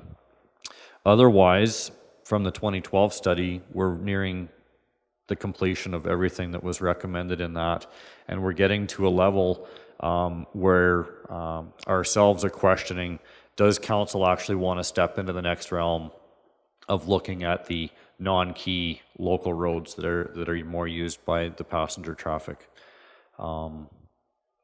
Yeah, so I have a recommendation in front of council. We redo the study. We could find that we don't have any priorities for the next 10 or 15 years as a result of things, because our roads might be a condition that satisfies council and the ratepayers. We might find that we still have priorities that surface that weren't identified in the previous because of continued, 8 years of degradation of those roads that we haven't tended to, that maybe those are the things that we want to turn our focus to. But I really think a new study is going to open the discussion for council and management to determine where we go with the program from here. If it's nothing, then council's probably going to be looking at upwards of about $800,000 a year in savings, but we do know that we will have to get back into it eventually with the arterials and the collectors, because the traffic and everything, the roads get pushed down, they flatten out. We need to pull those shoulders back in and get roads to a maintainable surface again and stuff. So, don't know, just thought it was one of the bigger ticket items that we've been into for the last 8 years, and if there's any thoughts, considerations or anything, but right now my recommendation is that we look at redoing the study for 2020 and then have further discussion on the shoulder pull program after that. That's a good map that's part of your information with when you see all the lilac or colored roads, the non-key roads in our empty county, and the ones that are key. And let's not forget, council has also approved the paving of some of those roads too. So the classifications from arterial have changed from being a gravel road to now it's paved, and it will not be assessed in a future study. So I know when I started here in 2008, we had roughly 110 kilometers of paved road out there, and now we're over 220 kilometers of paved roads. So we've provided lots of excellent paved surface out there in a very short period of time for our ratepayers and industry to benefit from, to complement the gravel road side of things. So it's a matter of how far we take the work, and is it necessary, or can we stretch things out, or any combination thereof. So what's the study cost? I want to say last time it was right around $100,000, and that was assessing 1,500 kilometers of gravel road. So they drove and they assessed the segments of the road. We have segmentation from intersection to intersection of our roadways. We're actually broken down more than that for inter-department work and stuff. And they look at the crown, they look at the side slopes, they looked at the ditches, they looked at a number of those factors to give a general condition rating on all of our gravel road surfaces at that time. So it's quite detailed, and we did have some traffic counts that focused on some of the areas that we anticipated having higher traffic volumes than not, to see if classification would actually change for us in that would help prioritize work if necessary. So far more than what your group can give Yes. us feedback on as far as roads go. Yes. Questions? Clarence? Brian? Excuse me. So as we go along and then we get a year like this spring where everything just blows up, and some of them it's on roads that aren't used very much, we end up closing some of them. How does that all fit into a study that's done 10 years ago and even sometimes the year previous? And we have to do something with some of these roads. What part of the equation is that? Well, I guess what we've done is we've taken the gravel road study, and then we've also taken some feedback from councillors when we've done our road tours, and we've also taken information from grader operators when we've looked at the roads that we've identified annually for the shoulder pull program, which is why some of the non-key local roads get pulled into that. 11 years of doing this work, and I still can't pull out my crystal ball to tell me where a frost boil is going to show up or anything like that. I think we should also take a better look sometimes at some of the development that we're allowing to go on out there, whether it's agricultural or whether it's industrial, and what needs to happen to facilitate some of those things to improve roads for the traffic types or volumes that are going to hit those roads. We've had this discussion before about some of the agricultural operations out there these days. It's not the small farm operations anymore that it used to be. I don't want to call them commercial farm operations either, because anybody can have a numbered company as their farm and still be a small farmer or a large farmer. But some of them are, some of the agricultural industry is changing. We're seeing a lot more potatoes being grown in our area. Sugar beets are starting to creep into this area as well. Things that are very intense for very short periods of time, select seasons of the year, be it seeding and being at harvest. Seeding being the worst, because that's when our roads are in the worst susceptible condition possible. The seed potato hauls in spring happen right when spring thaw happens for us, and there isn't a whole lot that we can do to control those things. We're not going to go out there and pave every road from a seed producer, or where a seed producer decides to set up his next barn facility, because we don't go through a very intense development process with that stuff. Some have definitely situated on paved road intersections and stuff, which is great. Some of them are still out there off of the beaten path, closer to where they can monitor and manage their operations. What can we do more? You'd have to have a 365-day study going on over a 5-year period to determine what is what and get a good overall picture of things. Whereas when we roll into these studies, this is a snapshot in time. Typically the best period of time being the July-August period when things have dried. These are the worst roads under the best conditions that you have. And we go from there. And that's really my take on it, is to capture a 365-day picture of all of that is not going to be feasible for us. And that's where we kind of rely a little bit more on the operation side of things. Aside from that, other programs, we'll talk about this one too. We do have the EID County Partnership on Drainage, and I think that's making some impact on road conditions and stuff as well. And we're not necessarily reshaping the surface of the road, but we are working with the side slopes and the ditches and lowering those ditch bottoms, hopefully keeping those road beds drier and stuff, improving road conditions.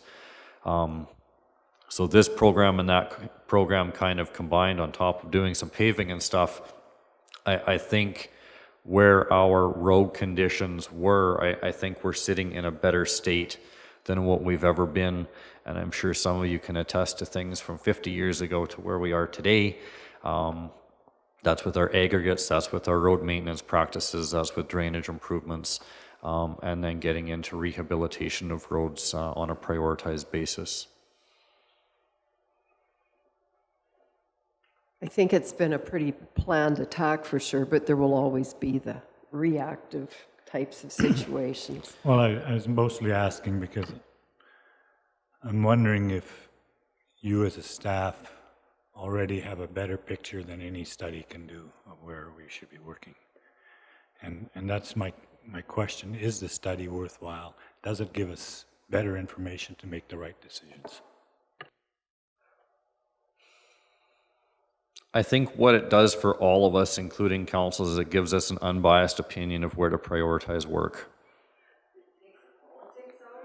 It does take the politics out of it. It's also a supporting document that our ratepayers can look at and say that you've justified why you are, where you are, and when you are, and the money that's being invested into it. Very honest. Kevin? Madam Reeve, again, I'll just throw a set of numbers out for council. Since Mark is 08 and from 2017, I ran the numbers for our comparable municipalities for our road network because it is our biggest budget item by far. And I didn't include Red Deer County or MD of Opportunity or Lac La Biche because they really distort things a little bit with regards to additional costs. So, you know, I included Mountain View, Cypress, Bonnyville, Brazeau, Pinoka, Wetaskiwin, and Wheatland, which is right in our assessment categories, and the County of Newell. So 9 of them. And I figured it out over 10 years what we've spent on transportation, road networks, and what the other municipalities have. I divided it out by the number of kilometers of road that they maintain. And over the term of 10 years, we've saved $8.3 million compared to average. So that can be taken two ways. We could spend more, or we're doing a pretty good job. So I like to believe the latter part of that, but I did want to put that number out because I think that's something to be pretty proud of. And Kevin, that's with the road pulls versus the rebuilds, or? That's the entire transportation network budget. Oh, okay. Actuals. Okay, it's from the FI return that Matt pulled his data from. From the money that's put into their, based on their road systems. Brian? My question was similar to Clarence's regarding the study. I think when we went into the study, and initially we were starting from ground zero, let's call it, and it was valuable and we needed something to base it from. When you talk about justifying it to our ratepayers, I think when you look at the analytics of what your operating positions are, it's, I think you can use that information. I'm not suggesting the study is not worthwhile, but I think when you look at the, you know, what you're spending on a road or a segment of road in a particular area, albeit with spring type repairs, I think it gives you a snapshot of what you do. And I mean, I know you guys track this very, very diligently, and so that's where I'm coming from, very similar to Councillor Amelong about using the data and the analytics you have available to determine which roads are going to be put in that shoulder pull program. Yeah, and I guess the other question is what is a number that is realistic if we would have to cut it back? I never want to see that program eliminated because I think it is very valuable. But if we do come up against the numbers, what's a realistic kilometer amount based on that $27,000 per click? As far as what is palatable and what is workable within your department.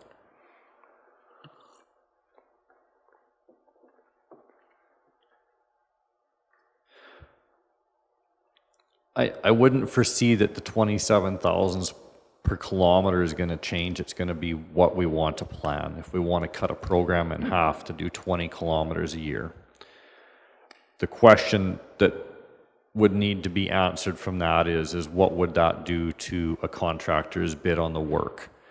Smaller projects generally see prices increase. Larger projects usually see prices become more competitive and decrease. Right now, our manager of operations is advising me that he really doesn't have anything after 2020 on the books to recommend to council. So from the study perspective, if there is anything that we are overseeing that we should be bringing to council, that potentially they're just one-offs, and how should we look at proceeding with that work? Because a lot of the one-offs are going to probably nickel and dime us until we can get bigger projects or programs in select areas. 2020 will be the year that we, in essence, have been through every area with the exception of, I think, GEM, and I don't see that there's anything in GEM that we need to do. We've got some very good paved connector roads in place that weren't previously there. And other than that, the roads, in my opinion, and the manager of operations' opinion, are that they're very good. Everywhere else, immediately around Brooks and things like that, things are good. Like we have Range Road 15-1 just west of Brooks it has a lot of residential development on it. It gets a lot of traffic.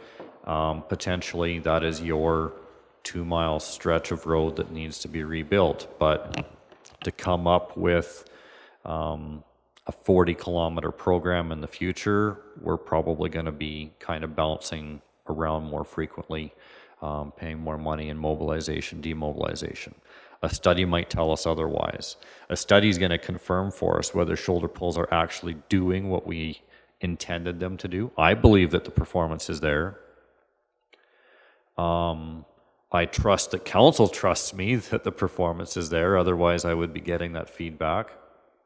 We aren't getting much for feedback from the ratepayers that say what you did for work is no good, it was garbage, you need to find something else. We really haven't heard anything back other than it's pretty quiet that things are good out there from the work that's being done. Study validates that and may identify things that we want to focus on in the future if council wants to go that route. Otherwise, maybe we give it some time and we look at it further out there. Thanks, Mark. The only thing that concerns me when we don't have a document, a plan of some sort, is the way it was 15 years ago when Anne-Marie and I came on to council. Nothing was being accomplished because it was political. And as soon as you let political come into the decisions, then it's whoever has the most friends around this table that makes the decision. And that concerns me. When you have a document, it is objective. It's something that staff can bring to this group and say, you know, this is what this document said. That's the only reason that I think sometimes studies are good. Because even as much as we've accomplished, this group here, in the last few years, I know that there's still councillors that lobby staff for certain things, and I just think that can sometimes pick up if there isn't a plan in place. And I think you all know, we all do that. We all say, oh, you know, let's go for a trip on our roads, and however it's done. So for me, the objectivity is important because you do accomplish. You don't sit around arguing about how GEM doesn't have any of these that need to be done because somebody phones me last night and says, my road's no good, so I come to this meeting and say, I got to get this road done, regardless of whether it's a connector or an arterial or a low-use sort of thing. So that's my concern only. Maybe we don't need a study immediately. Maybe we can go for a year or two without. But then do we fall behind? I don't know. Just my thoughts. Any others? Well, no, I agree with you because I think it would be good for staff too. Lionel mentioned with IT, if Jordan is not there anymore, what will happen? And it's the same with Public Works. If you have a document, then the next person after you, Mark, or with you, has a document to look at, unless you have the time with your staff to write it all down yourself, which is an enormous job. So a study makes sense to me too. Your thoughts? Wayne? I agree with you, Molly. I think this is just something we should be doing probably every 10 years. Have a new study, then we know exactly where we're sitting. And it's an unbiased study. So staff, like Mark there, he can look at, oh, we're doing a good job, or maybe we have to pick up certain areas. It's something that would be valuable, in my opinion. Ellen? So for staff, Mark, what is your opinion on that? Could you do it in-house? Would it take a long time? Could you prioritize?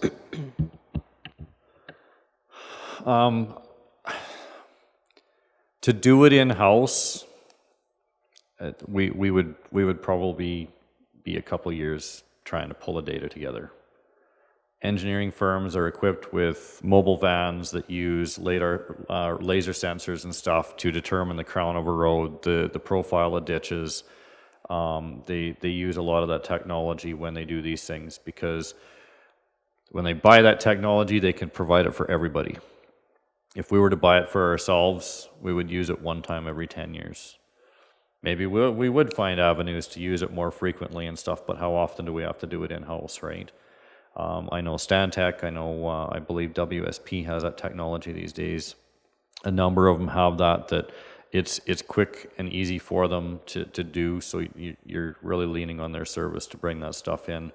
I'm not even going to say that a lot of it is the unbiased opinion, because I think most of it's computer-based opinion, that this is what your road condition looks like. It's just a black and white. One thing that Matt, myself, a few others in the organization have been doing is also working on our asset management certificates. Asset management, keeping our assets in good state, right? So when we get studies like these done, we start to determine what service level, be it council service level, operational service level, and or for the gallery, the ratepayers' expected service level, where do we want the condition of all those roads to fall in on an average? It's a road condition index rating. City of Calgary now has it on their paved roads and stuff, and their councils actually set a service level that they want to maintain. So they are investing their money based on that asset management plan on how to do this. So this information can also roll into our asset management plans and support that, which then determine the service level and the amount of funding the council is looking at every year. So I think there's a lot that goes into a lot of those things, not just the justification to council members that we're doing what we're supposed to be doing, but the ratepayers, but also the future sustainability of the organization and its assets. So I think there's lots of trade-offs and things.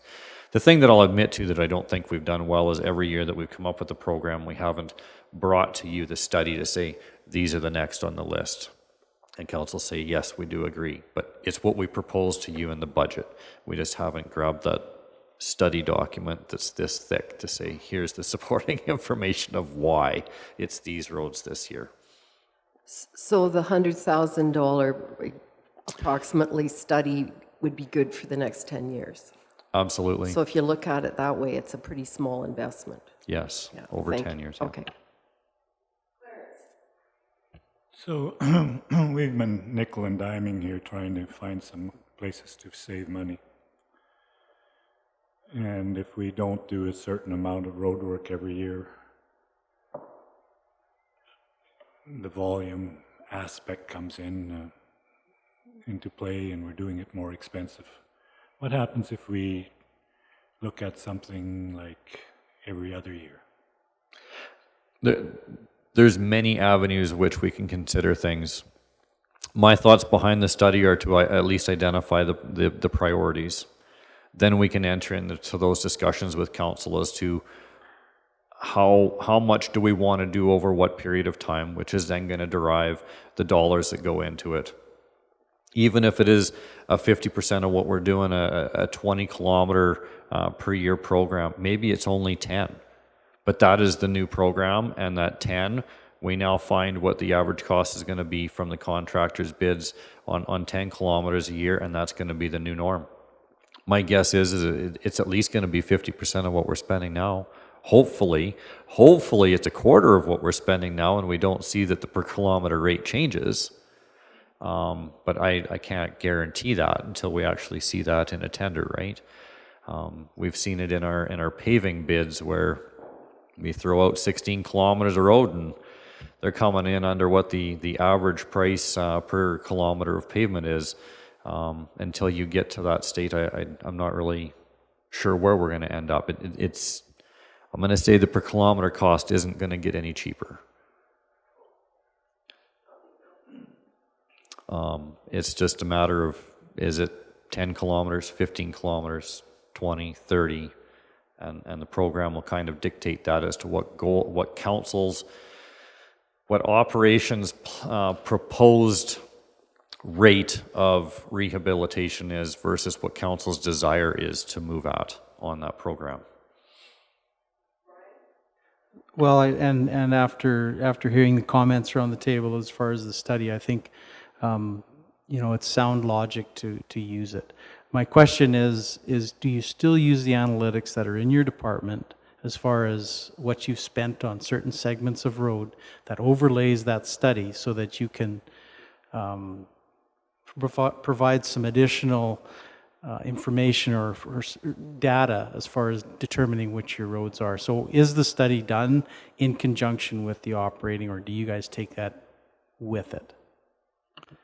We'll be looking at taking all of that into consideration with an update on the study. Prior to this, we weren't doing job costing the way that we're doing job costing now. We were doing very little job costing until we moved into the work tech program. And since then, we've gotten into segmentation. We're going from intersection to intersection, and we're refining all of that to make sure that all of those costs on intersection to intersection basis are available to us in the future. So those will start help deriving some of the priorities from an operational perspective versus an unbiased computerized perspective of a point in time.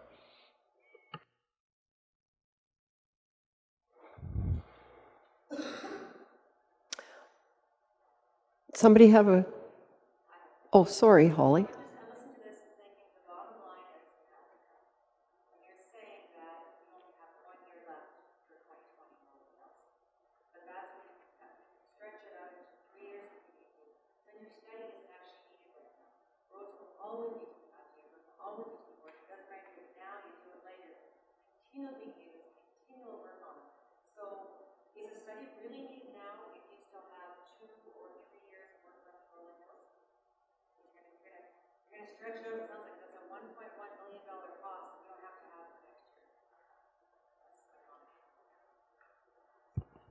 I guess my thought behind that is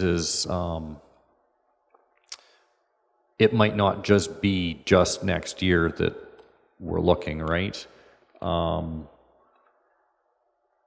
Council could at this time tell us to stretch that out over 3 or 4 years to see what's going to happen with the provincial government over the next 4-year term. You're right, roads are always going to need work, but I guess the volume of work is what I'm asking, and how do we as a county, based on ratepayers' expectations for service level, including councils and operations service level, how do we make those mesh to say that this is the best approach, that is the most cost-effective method moving forward on a sustainable basis? It might be that we only do 10 kilometers per year moving forward. It might be that the study tells us that there's nothing more to do. Maybe we need to wait another 30 years before we do it all again, because as Matt and I have been talking, all of these roads were built back in the 50s. And until, 8 years ago, we didn't really I forget, we did like 6 miles of road reconstruction a year when I first started here, if I remember correctly, and now we're rehabilitating through shoulder pulls 40 to 50. 1,500 kilometers of road, 50 a year, that's a 30-year program itself. It is, but we're all fixed to oil. The county, everyone in the county knows it's oil. Oil's done. Like, Well,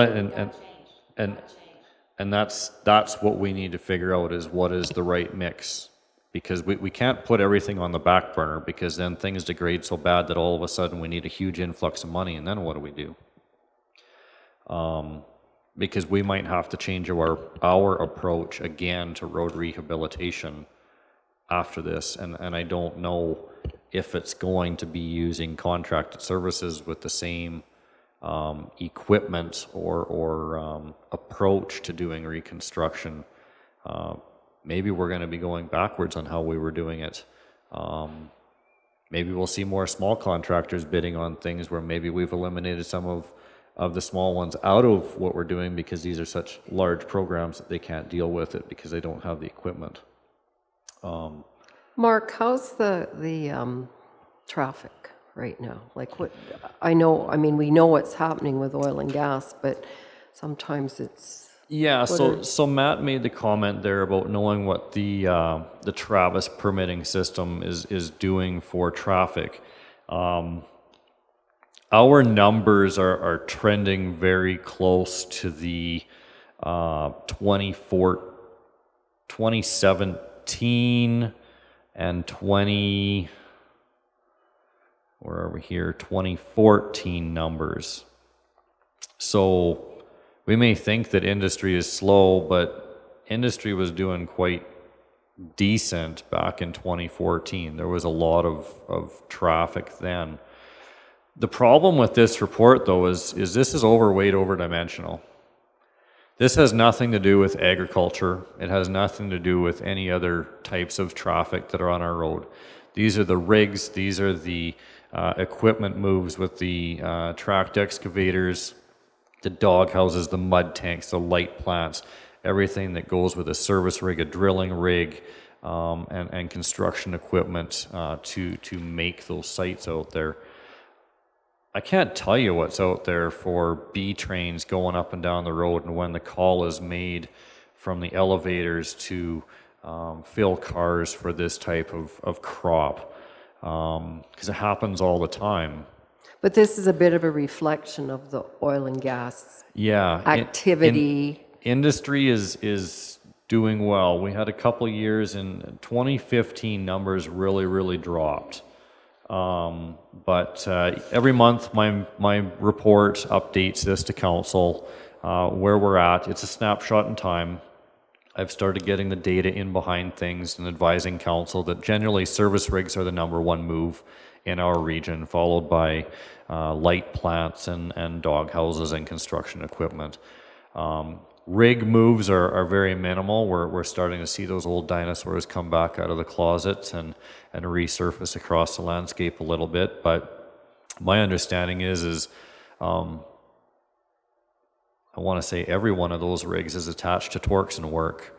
I don't want to misstate that, but I do believe it's related to Torques and work, and that's because they have a different business plan than what others have. But they can only do so much every year too, because they have investors and a business plan to follow and stuff. I'd say industry traffic is pretty consistent over a 5-year period. As much as we want to say it's slowed down, I think it's had some of its peaks and valleys, but generally the trend line is fairly consistent. Kathy. Do you charge for permits? For the overweight, overdimension, yes. We have permits. There is a provincial permit fee, and then the county also has a permit fee.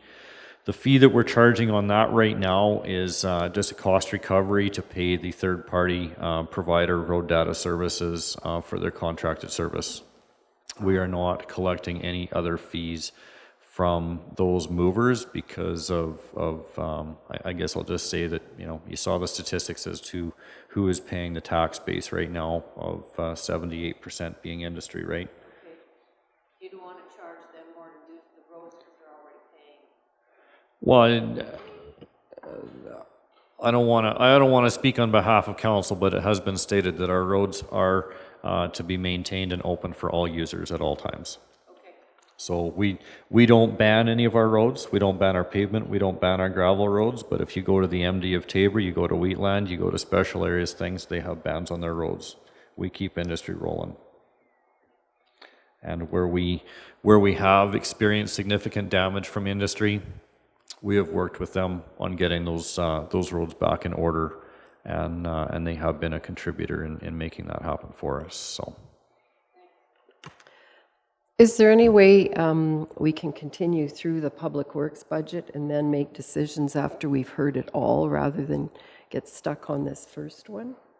And I'm trying to not be wishy-washy and make delaying decision making, because that's no good. But I was just thinking, well, what else, roads are huge. Roads are important to all of our residents. They are the number one thing that we do for a service. And is that where we want to look at cuts? I'm not so sure. Just with respect to this item specifically, I wanted to point out to council that typically we've been funding this program 100% from taxes. Remind you that we have a savings program for any of our existing assets where we have socked away a portion of the amortization charge. You're real close to wrapping up what you had planned on doing based on that 2012. I would suggest if you're looking for funding sources, this would be a candidate for using some of the infrastructure funds. You finish your program, you get your new study done. We've now got 2 points of reference, and we can actually see what maybe a deterioration profile of your roads look like. And we can now have some objective basis to set our long-term budget expectations moving forward. We've got in our 10-year forecast that I can put into the budget software, what is it, like $1.5, $1.8 million year after year for this. And if the new expectation is based on the updated road study that it doesn't look like roads deteriorate much over time, you probably don't need that 1.8. It would be nice to project into the future with some confidence that you can actually remove that 1.8 or drop it to whatever the new reality needs to be. But I would suggest you consider using infrastructure funds to wrap up your program and then take the temperature with the new road study and reset from there. So can we move on still and take that advice under advisement? If that's the word. Clarence. Madam Reeve, I find it very difficult to do these one at a time. Yeah. And I think your suggestion is excellent. I think we go through it, you evaluate it, you have to balance one against the other. There's things here that aren't even here that we also have to balance with it. And I think to just do it in isolation is probably a mistake. All right. We'll go on then to the gravel program. Okay, so gravel program. So yes, you're on the right track that all of these things are intertwined one way or another in decision making. It's just how do you present them that we didn't forget what we talked about in the beginning and get to the end. So gravel program's a little bit different. We do have a policy on this. It is attached to the package. It does say that we have kind of an objective that we want to strive for based on the types of roads and how often or frequent we want to be there to re-gravel and stuff. For the better part, operationally, I think we're doing really, really well with all of that. Everything in there says that, or as needed. That was a discussion point with council with the policy previously that, well, we don't want to just say that we're only going to do that road one time every 5 years, because if we have a wet road and all the gravel gets pushed down in the ground and we don't see it resurface when we blade that road up, we need to get in there and get it graveled so it's in a good condition for our road users. So working with that and looking back historically, we got 1,400 and, I don't know, some of my reports say 46, some say 66. We're about 1,450 kilometers of gravel road out there. And looking historically at what we've done with the gravel program, we're averaging about 360 kilometers of resurfacing per year. This is manageable for our staff. We also have a stockpiling program that we have to go through that we move aggregates from the north to the south because we don't have any gravel pits in the south. I've been told that there's virtually nothing left in the south. Some of our other agencies like the EID don't know that there's any gravel in the south either. As much as we would like to get into investigating the south and figure things out, we just don't have it, so we have to move it. And with that, the aggregate program is very well balanced for the staffing level that we currently have. We can get all of this done in the year on top of the snow plowing and things that we need to do with our roads. The way that we've approached this with 360 kilometers a year, it's approximately 25% of all gravel roads, consuming about 35,000 cubic meters of aggregate every year across those roads at an average cost of $597,000 per year. About 2017, municipal services transitioned from using 20 millimeter or 3/4 inch aggregate crush to 25 millimeter, which is a 1 inch crush. That aggregate, that 1 inch, is something that the MD of Tabor and a few others are using on their road surfaces.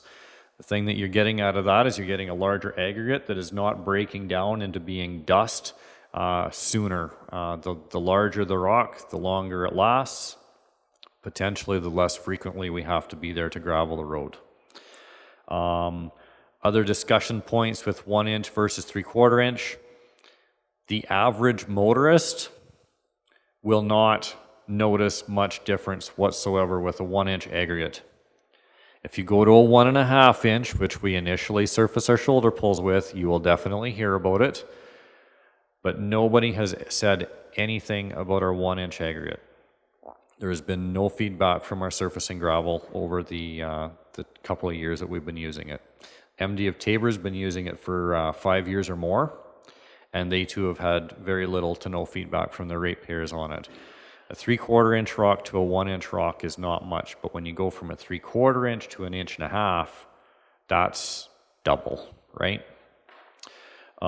So with that, with the 1 inch testing that we've done over the past couple of years, we're capable of, what we've done is we've gotten down to 20% of our gravel roads being resurfaced in a year.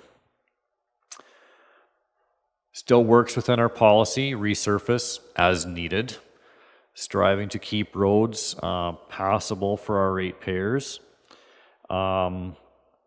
Costs, however, from the 2018 year, doing 20% of our roads was $489,000. So from the average, we're saving about $100,000 per year if we were to continue down the road with that. Council has never set any expectations on the maximum amount of road graveling that we want to do in a year. We propose the 25% on a dollar value per year in our budget, and we go about the work. If we don't need to do something, we just don't do it. If another road needs it, we go and do it in lieu of. This is an opportunity, I guess, for either the department to continue working within the policy to attempt to do less and less every year, or it's an opportunity for council to look at telling us that we want you to do no more than X per year, and if roads start to get muddier and stuff, that's just going to be the reality of life, because we need to find some savings, and your vehicles are going to get more mud on them because we can't afford to get around and resurface gravel roads more frequently, or at least to the level that you've received in the past. I do believe that the larger aggregate is going to help us reduce some, but I'm not confident that it's going to be able to hold us there at all times at a 5% reduction from what we're used to doing year after year. And just a discussion point for council again, that Is this something that we would be interested in backing off on, and potentially to what kind of degree? Is there something that we need to rewrite in policy to set that level of service, or do we wish to remain flexible and go about business on an as-needed basis? Quick question, Mark. Hopefully a quick answer. Is this about what other counties in our peer group, we'll say, would be doing? I can't answer that because I didn't look at that. That's honest. Kelly. So thank you for the enlightenment, because I have heard comments that our roads are less desirable in general, comparable to Tabor. So it was like a light bulb moment. So it's likely the size of aggregate that we're putting out. I have driven in Cypress and Wheatland just recently, and I, as you know, drive an SUV, and there is a difference. There is, not saying that one is right or wrong. I'm just saying there is a difference on my vehicle in those, and so it must be the aggregate size in general. From my experience, we spread gravel at about, I'm gonna go back to the imperial system, about 250 yards per mile. Tabor can do upwards of 300 to 350. So laying 30% more gravel than what we do at times, so that they don't come back to their roads as frequently as what we might. I've been on, well, I was here when we were doing 300 yards per mile and higher on some of our roads, and I just found that it's a lot of aggregate that goes down on a road. I know a lot of, and take no offense from the gallery, but a lot of feedback from ratepayers is that the grader operator throws all the gravel in the road.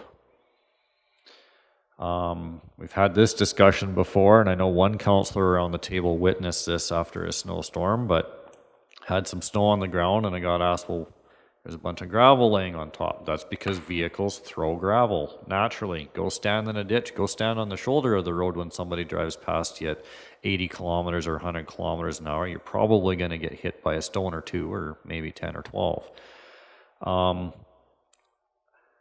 I personally believe that the more gravel you throw down, the more gravel you're likely to lose to the ditches, to the side slopes and stuff, which is one of those things to go back an item, what we're trying to recover into some of the road base for stabilization, because otherwise it's just lost.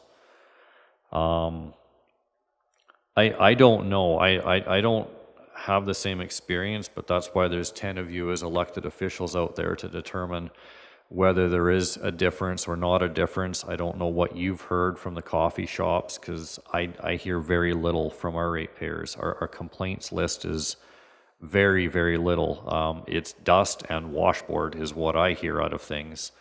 And then the other complaints are 90% generated by our own staff to say that a sign is damaged or down or whatever. Just, we're trying to work with things. We're trying to, I don't want to say be cutting edge. We're following kind of Tabor's lead in this. And it seems to be working. I haven't had, like I said, the public hasn't said much or provided much feedback. I haven't gone and sought any feedback either, though. But you would generally think that if something is significant that has changed, we would have heard something by now. We don't really have any targets established or service levels established. The policy is kind of open for us to manage on an as-needed basis. So I'm really curious of council's opinion. Do we need to get a little more firm or structured with this? Anne-Marie, Brian, Wayne? I realize that each area is a little different, and in Bizano the roads are quite different than in Patricia area. but the roads over the last 10 years have improved to the point where I get no calls. They're just excellent condition. We build our roads to be used. We want people to be able to move in and out. Business could pick up next year, 2 years from now. Those roads have to be in good shape. So I don't like to see any change to this program. It's working, works well, so don't change it. Much the same. The only complaint I've really had as far as the size of the aggregate, which is what you're dealing with today, is on a reconstructed road. And that was in one of the initial ones. I think you were at the 1.5 or whatever, 1.25 inches. And, you know, when it was explained that this was, you needed to get that aggregate into the road bed so that it would hold the rest of the smaller aggregate, completely understood by whoever phoned. And yeah, today I'm much the same. If I get a call about a road, it's usually about a washboard or maybe some dust, something like that, but very, very, very little. So I support continuing with your present procedure and just recognizing that if there's areas where we have done a shoulder pull, you will get that because it does take a little bit to stabilize. Yeah, I have driven in Tabor quite a bit, in Tabor MD, and I don't like the way they put all that gravel on the roads. It's, I think it's a waste, and they probably throw a lot in the ditches because of it. But putting this 1 inch down, if we can save, say, where you were thinking 20%, or go back on, do 20% of the roads a year, you know, I think that's a good savings, and we should stick with that possibly. And I think part of the problem with gravel roads is perception also. So I had one complaint from a neighbor who said that he didn't want to see 1 inch aggregate on his road. So his perception was there was going to be quite a problem. And he didn't realize it had already been done.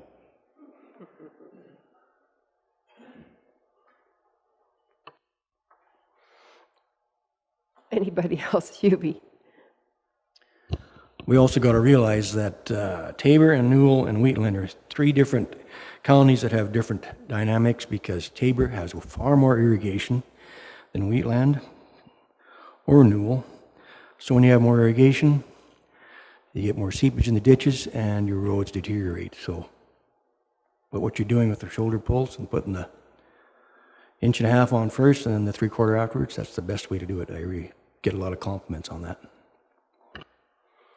And that reminds me that really right within Newell, we have a lot of different conditions, as Anne-Marie pointed out, even with the shoulder pulls, as we discovered last year in the gravelly area of Bazano.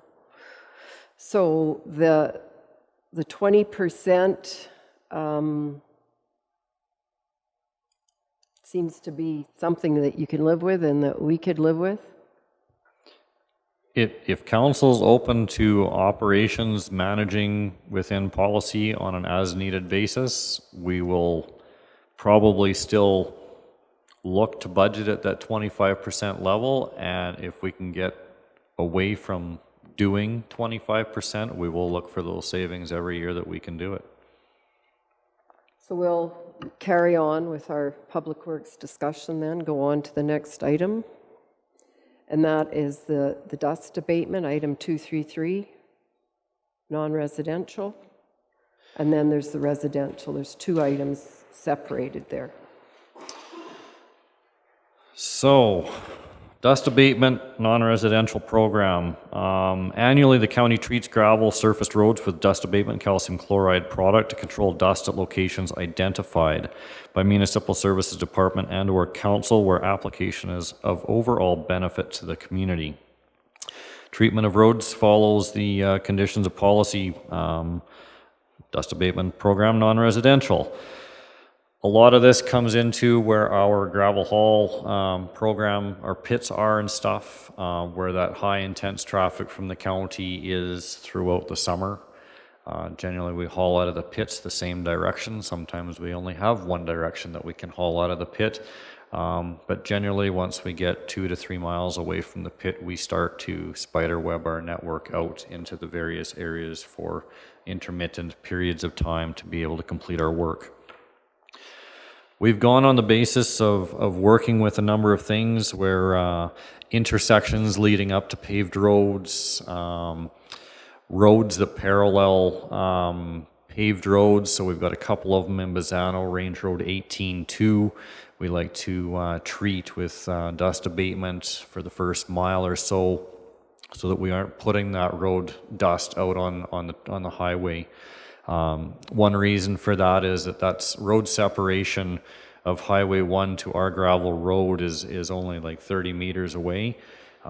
Driving home yesterday on Highway 2, looking at the gravel roads, the service roads that parallel Highway 2 corridor, I don't even know how wide the Highway 2 corridor is, but it looks like those gravel roads are at least 100 meters away or even further from Highway 2 corridor. So by the time any dust actually hits Highway 2, it's dissipated, or it's not as thick and cloudy. We have some roads in here that we're going to suggest, however, that we can look at removing from our program.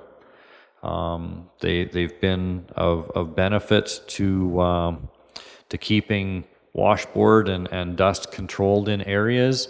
Is it a 100% absolute necessity? No, it's not. Motorists need to be aware of their actions and their decisions, and they need to make movements when it's safe to do so and stuff. And if that means that you wait until the dust clears, you wait until the dust clears, and you go about your business, right? So in 2019, operations provided some recommendations to council to reduce the amount of 100% funded dust abatement from taxes, and this year we're also proposing to council that there's approximately 15,530 linear meters that we can eliminate for 2020. Everything in red bold is for consideration of council. Anything in black is also for consideration of council if you deem necessary. And my apologies on this one. I wanted to have a map attached to this, but we just ran out of time and could not get things pulled together on you for this one. Questions or comments from council? And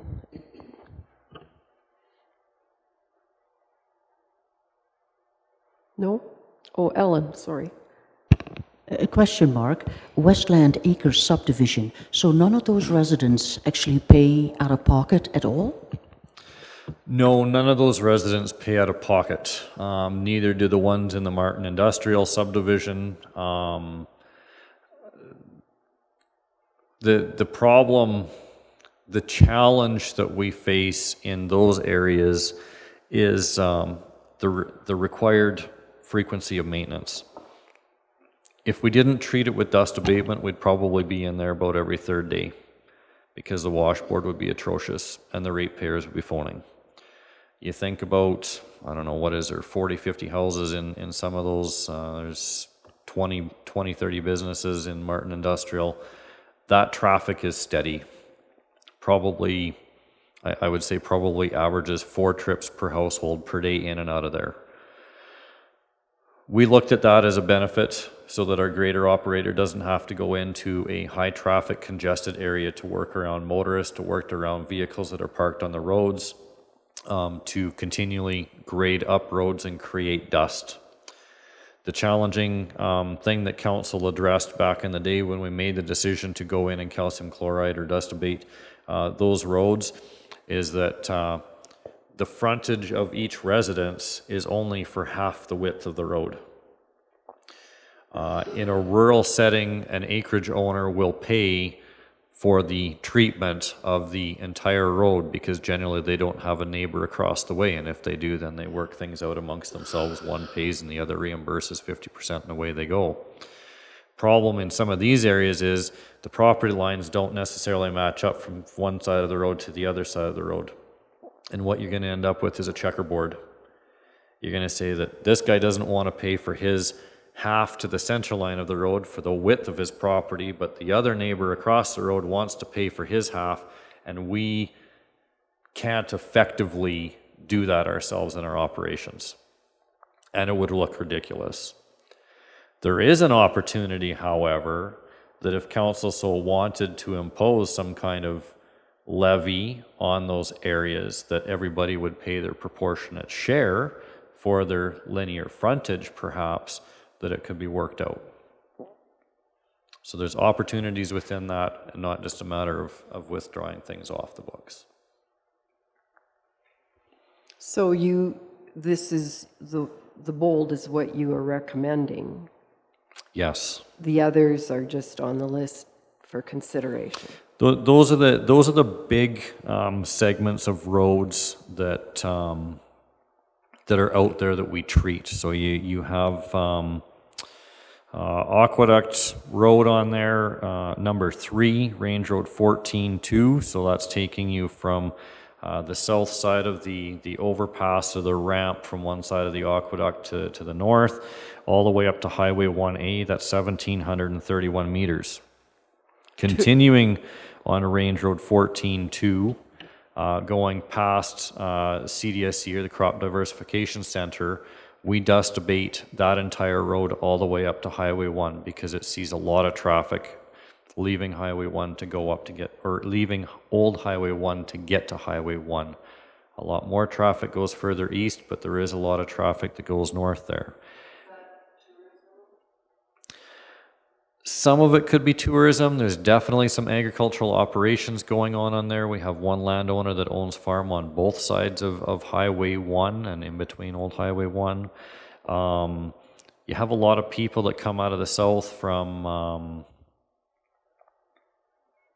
the residential developments that just drive all the way north to hit Highway 1 to come west into Brooks, because maybe their place of business is actually in the north end of Brooks rather than taking Old Highway 1 and leapfrogging, hitting all the stop signs and stoplights. But then we go and treat Range Road 14-2 north of Highway 1 as well, all the way up to One Tree Road. That one too receives a lot of heavy traffic coming off of Highway 1 to access different areas and stuff, believe it or not. Lots of opportunity to say that we're just going to let the dust blow, but we will have to increase our greater operations in the area for washboard and dust and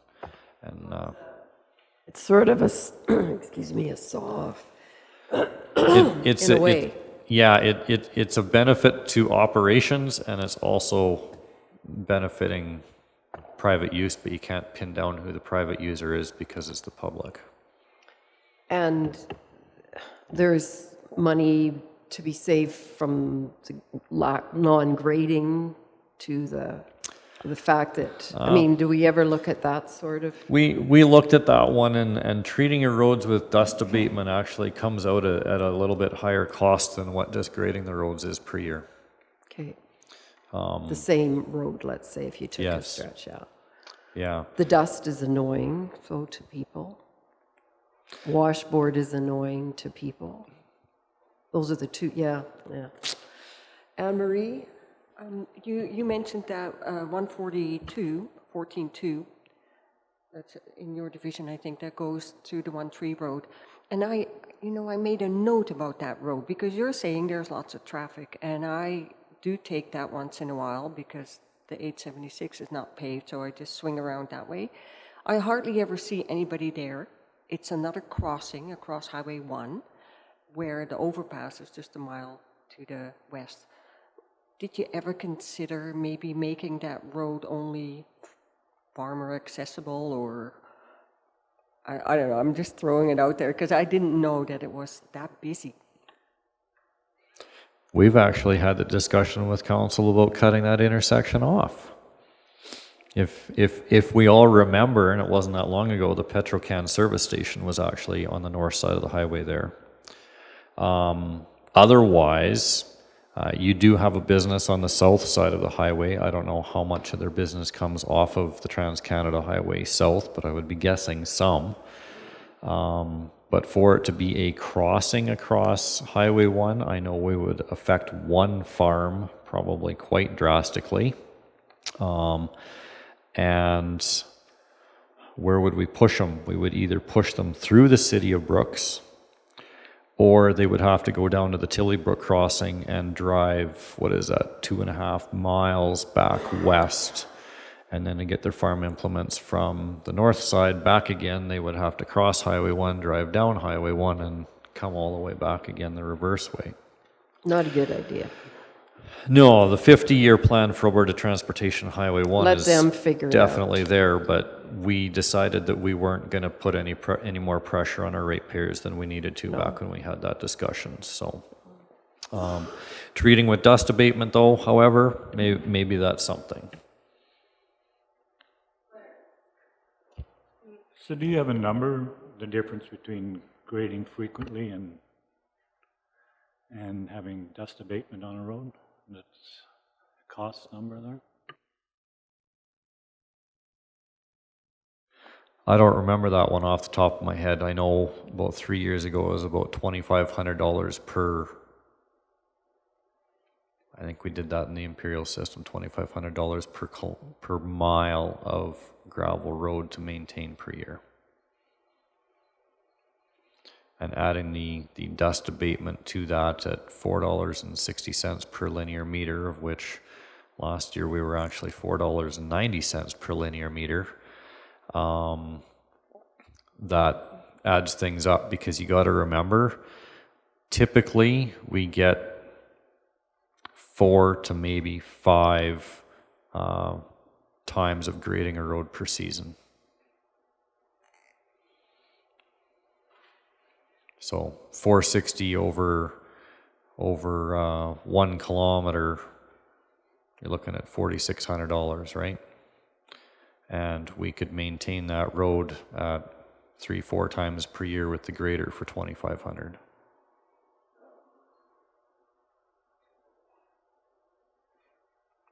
So, based on those things, you're looking at, an estimated. I can't say, because calcium product cost goes up. We're going to be in a retendering phase here again this fall to see who the new service provider is going to be and where the prices are at. You're kind of twofold that we can talk about what our rates are now, but I can't tell you what they are in the future yet because they haven't been tendered. We're estimating that we can save $71,440 per year if we eliminated everything in red, as well as the operations side is looking at eliminating some of the intersection treatments out there that are going to be worked through with the grader operators, because they're the ones that brought it up and said, well, I don't really think this is necessary or that's necessary. So we're listening to their feedback, and all we can do is really see if there's anything reciprocal come through the system from the ratepayers of any concerns after it's been removed, and if there aren't any, I guess we're being accountable in what we're proposing and moving forward with cost savings measures. Intersection feedback from the grader operators is a great idea. Lionel. So I wonder sometimes whether an exercise in trying to stretch out the time period between dust abatement applications. I really would like to see if we couldn't do it every second year, if that's a possibility, especially in some areas that doesn't have high traffic area, that's not in a high traffic area. I would experiment with my own place to start with, if need be, because I'm not so sure that we couldn't get away with two years. Do you mean, Lionel, to get up and relay it, or just leave it for 2 years? Just leave it for 2 years. And I'm guessing that it would work. Yeah. But I know in our area, or in my spot, it would. Lots of our ratepayers only get it every 2 years? That's correct. Pay for it every 2 years? That might not work in industrial areas very well, so. Yeah, one of the challenging parts to that is you leave your dust abatement for 2 years, it is going to get potholed. And I know what policy says and I know what the application says, but when somebody has paid for a service and then we come and grade up the calcium because it's potholed out and not safe for the motorists anymore, why did you grade up my calcium? If you're going to leave it for 2 years, I'm going to guarantee we're going to grade it. And then it's not going to perform the same as what it was. And there are a few people that kind of juggle that. And there are other people that have tried to juggle it and said that they will never do it again. It takes moisture to keep that calcium. That's the product we're using today anyways, calcium chloride. But to keep it active in those soils, we need moisture. And due to being a semi-dry, arid region, that moisture comes at points in the year and then it generally disappears. This year it was July, right? Usually it's June. We could definitely try. It's still going to control dust. It's just not going to control it the same way. It's not going to look like a nice, almost paved surface, because in my opinion, that is exactly how well we do with getting that product down on the ground. And prior to that, when we used to just spray the roads and let the motorist pack it, well, the complaint list was probably 100-fold of what it is today, because it was tracked all over everybody's vehicles, stuck to them, and everybody was laying claim that it was rusting their vehicles out and causing unnecessary damage. But since we've started packing, I've got virtually no complaints other than you just didn't get it done soon enough.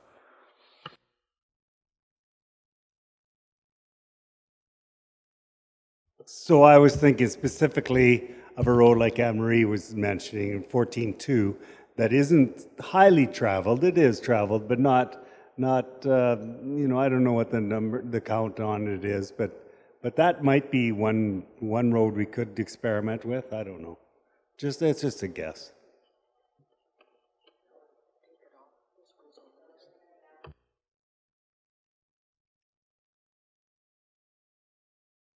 On dust abatement.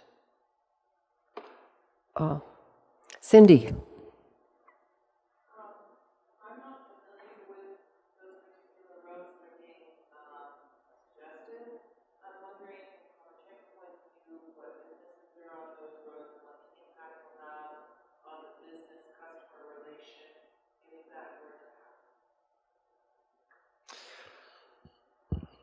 I don't know what the feedback to the county would be if we were to pull it. I think some of them would probably be willing to pay, but again, some of them were willing to pay, some of them weren't willing to pay, and we were playing the old hopscotch kind of thing, and it wasn't efficient to send a grader operator in to only do half of a job. It's from some of our perspective, you either get in and should be doing all of it, or get out and don't be doing any of it at all until necessary.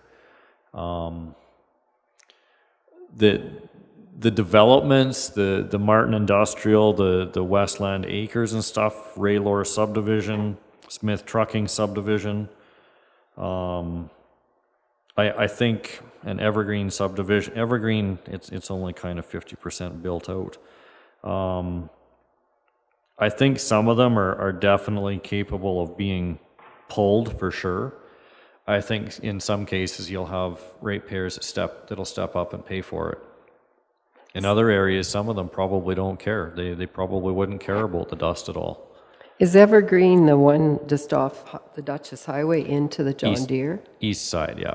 Yeah. Terrible.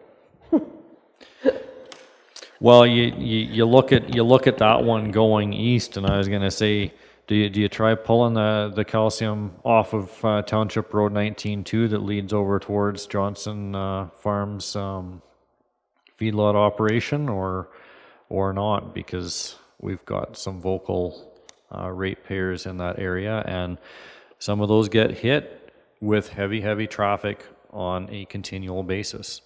So that's why the red is what's kind of been suggested. And keep in mind, number 11, Evergreen, is just a subdivision, but then number 10 is 19-2 going east. From there. So that's the hard part when you start eliminating piece here, and that isn't a continuous piece either, isn't it? It's Right. parts, and yeah. Ellen? Now, ratepayers that are on these roads that are being suggested to be removed, dust abatement, do they still not have the possibility to have it in front of their place done, Yes. like the rest of us? Yep, like everybody else. It's just a matter, again, of when you get into some of these areas, if it's doing a hopscotch or a chessboard or checkerboard as to who applies, who doesn't, and then how do we maintain everything in between. Because some of it would be putting the grater blade down on this side of the room and picking it up on that side of the room, and then skipping for about the same distance and doing it all over again. You drag gravel onto the treated portions and everything, and people get frustrated with that and mad about that you covered up some of the dust abatement that they paid for and things. So it's an interesting one, just saying that there's an opportunity here to look at some cost savings on what we've been doing in the past. All right. Anything else on the calcium? We can carry on to greater fleet replacement. Really? I think we got Did we miss residential one? program. Oh, sorry. Yeah, sorry. The residential. Trying to hold the rates, hey? Residential.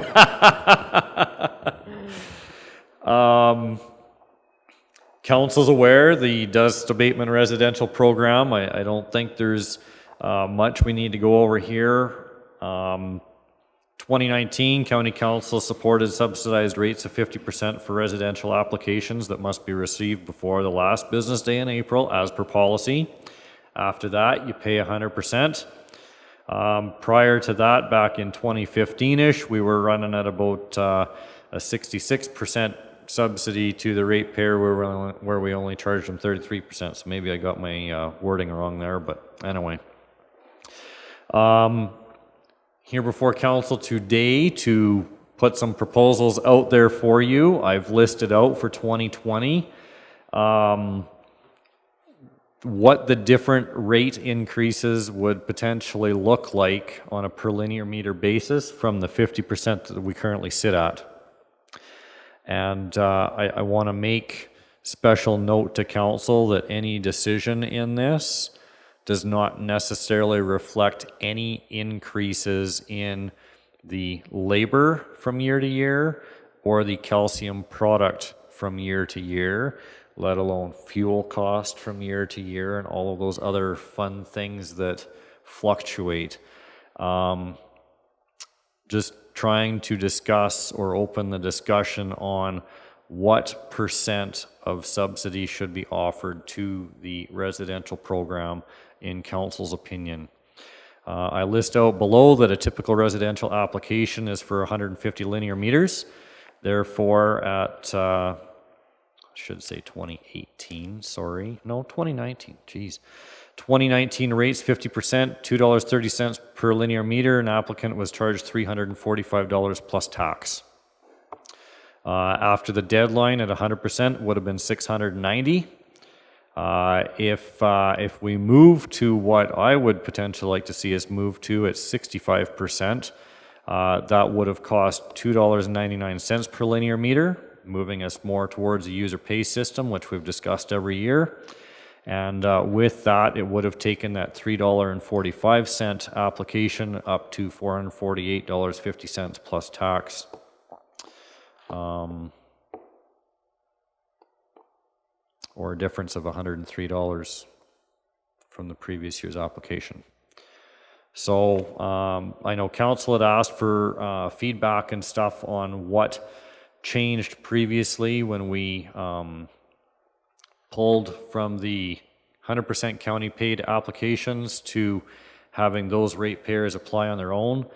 In 2019, we omitted 92 residential locations from the 100% county paid program, the non-res.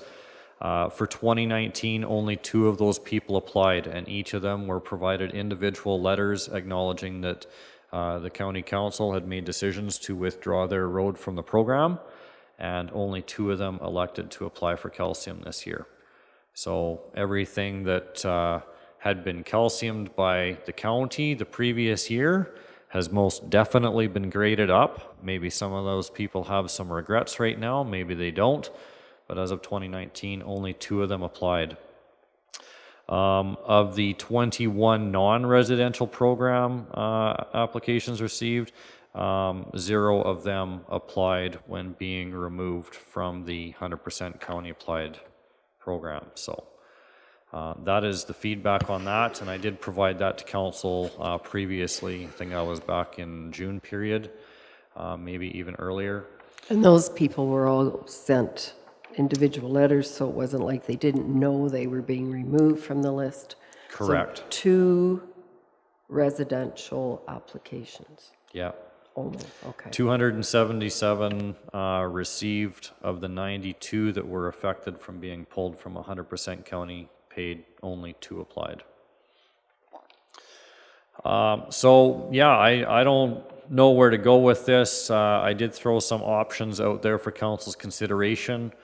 I don't know whether council wants to treat this one as a one-off and make a decision on this, or get through all of them, because it is kind of its own matter. But my recommendation is that you make a move to 65% or $2.99 per linear meter. Once we tender calcium, however, that rate could change slightly in the schedule of fees bylaw so that we know where we're actually going to be at.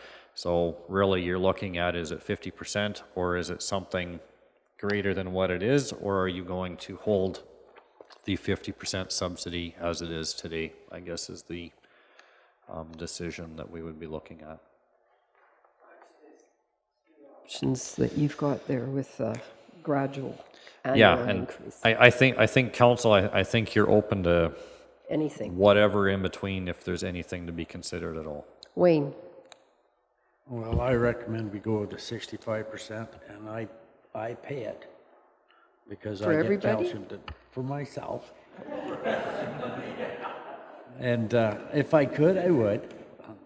But no, I think we are looking at harder times, and it's going to be tougher to make this budget balance. So I think everybody's got to, and it's something I'm willing to pay for. So I would go for that. Other ideas? Brian? I was going to be more vicious. I was going to go to 75. I mean it. I just think that we have to go to a user pay system, and this is one of those things that if you're in my case, and I realize not everybody, I don't live on a haul road, but I pay for it, and I'm willing to pay that amount because, and really the incremental, it's about $100 more a year for the 150 meters. And I have a little bit more than that because there's 2 residences I share with my brother, and so we have a little bit more meters, but at the same time, it only affects me. Like, I want it because we have manure hauls, we have silage hauls, and that's the comfort that we want, and I'm willing to pay for it because it doesn't help anybody else except me. So why should the county? I have a hard time justifying 75 and not 100. Well, voluntarily. I wouldn't have an argument against it. So I know there is other situations where there is haul roads and it does benefit other situations, but quite frankly, I think this is one of those ones I've always felt that has to be more user pay. All roads are still being looked after, so are they not, if it's our stuff? County haul roads, yes. And if it's a haul road of a private business that creates havoc in the neighborhood, they are approached as well, and usually come through. And my understanding, though we don't have anything on record, because I don't know who writes checks to who or reimburses who, but I know that there are a number of ratepayers that have other people pay for their dust abatement. Right. Not necessarily in this office, but get reimbursed through. Right. So there's two sides to this. There's the user side. People use those roads. And in certain situations we pay for it, and in other situations we're starting to cut some of these out, but then there's the benefit of the person that's also sitting there.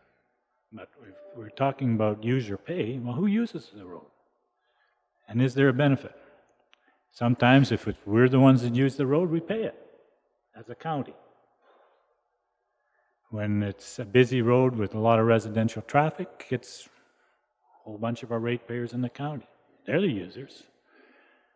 But we can't really charge them, and the only way to make those dollars come from them is through 65%, 50%. Where's that magic number? I don't know where it is.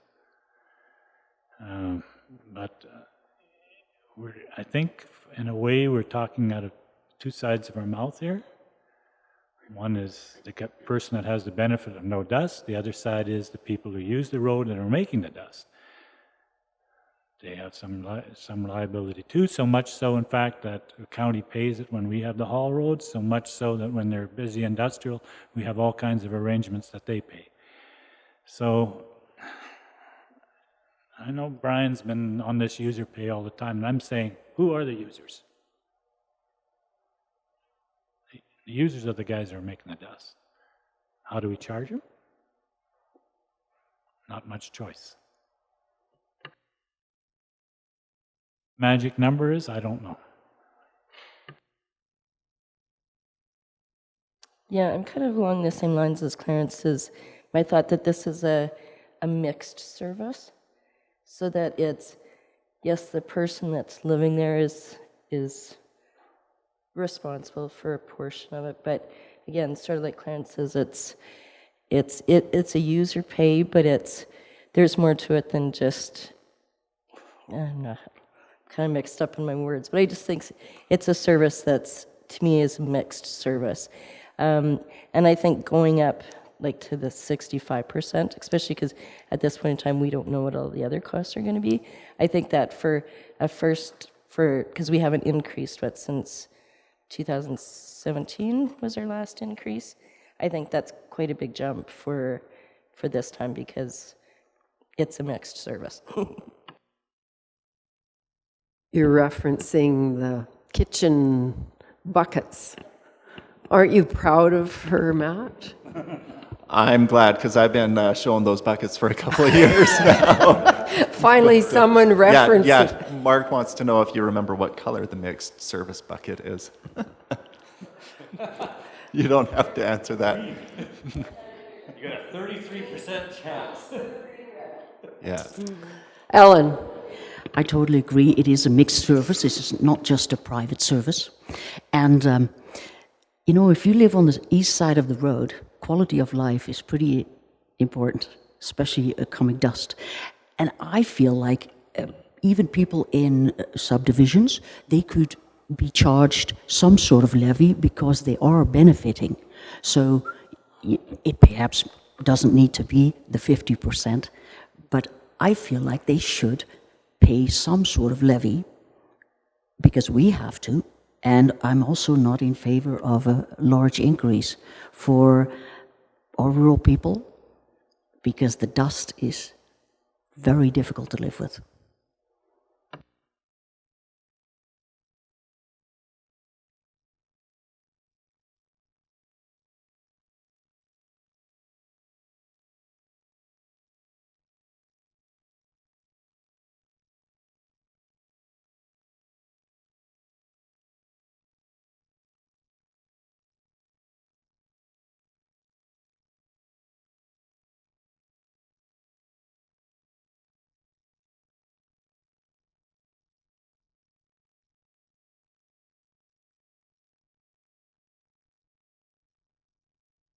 So I'm on Clarence's side on this one.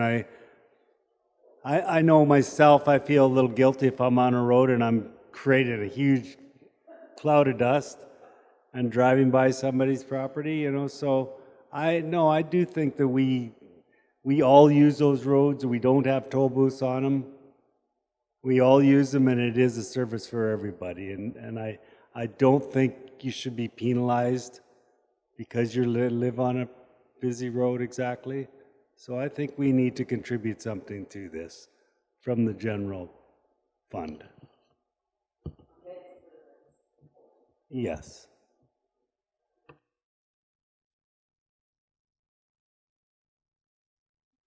I'm with Brian. We put in 25%, the resident puts in 75%. I hate driving on calcium, so I mean, you can have a discussion either way. 25, 75, I think is a good solution.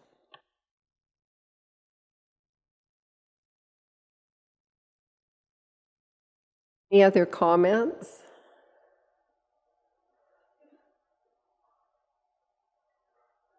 Hubie. I was Don't going be to ask, afraid, Hubie. did the people at Kinbrook Island say anything this year? No. Was there total application this year, or are we still lifting? Or it doesn't matter. You don't need to answer that question. I can. What the south leg of the cabin owners road makes a number 6 if you look at it on a map. Mm-hmm. We do the top tail, but not the loop. Okay. Okay, so it isn't total. All right, do you, let's make a decision on this one. It's a one-off, as somebody said.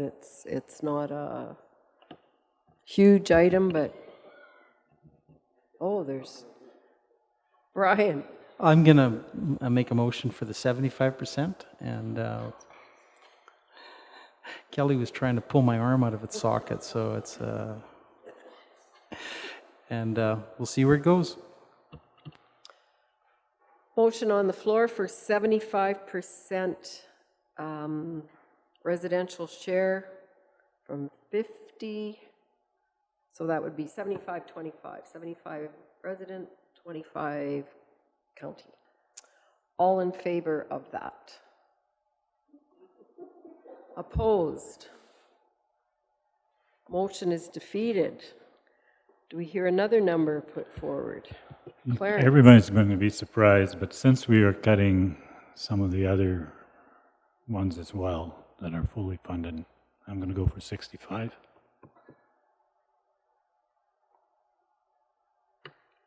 Try that. I'm not surprised. Discussion on the motion. Any discussion on the motion? All in favor of the motion? Oh no, I have to count. 1, 2, 3. Opposed might be easier. 2 opposed. 3 opposed. Okay, that motion is carried then. 60. We're up to 65. I think we'll get to at least 90 someday.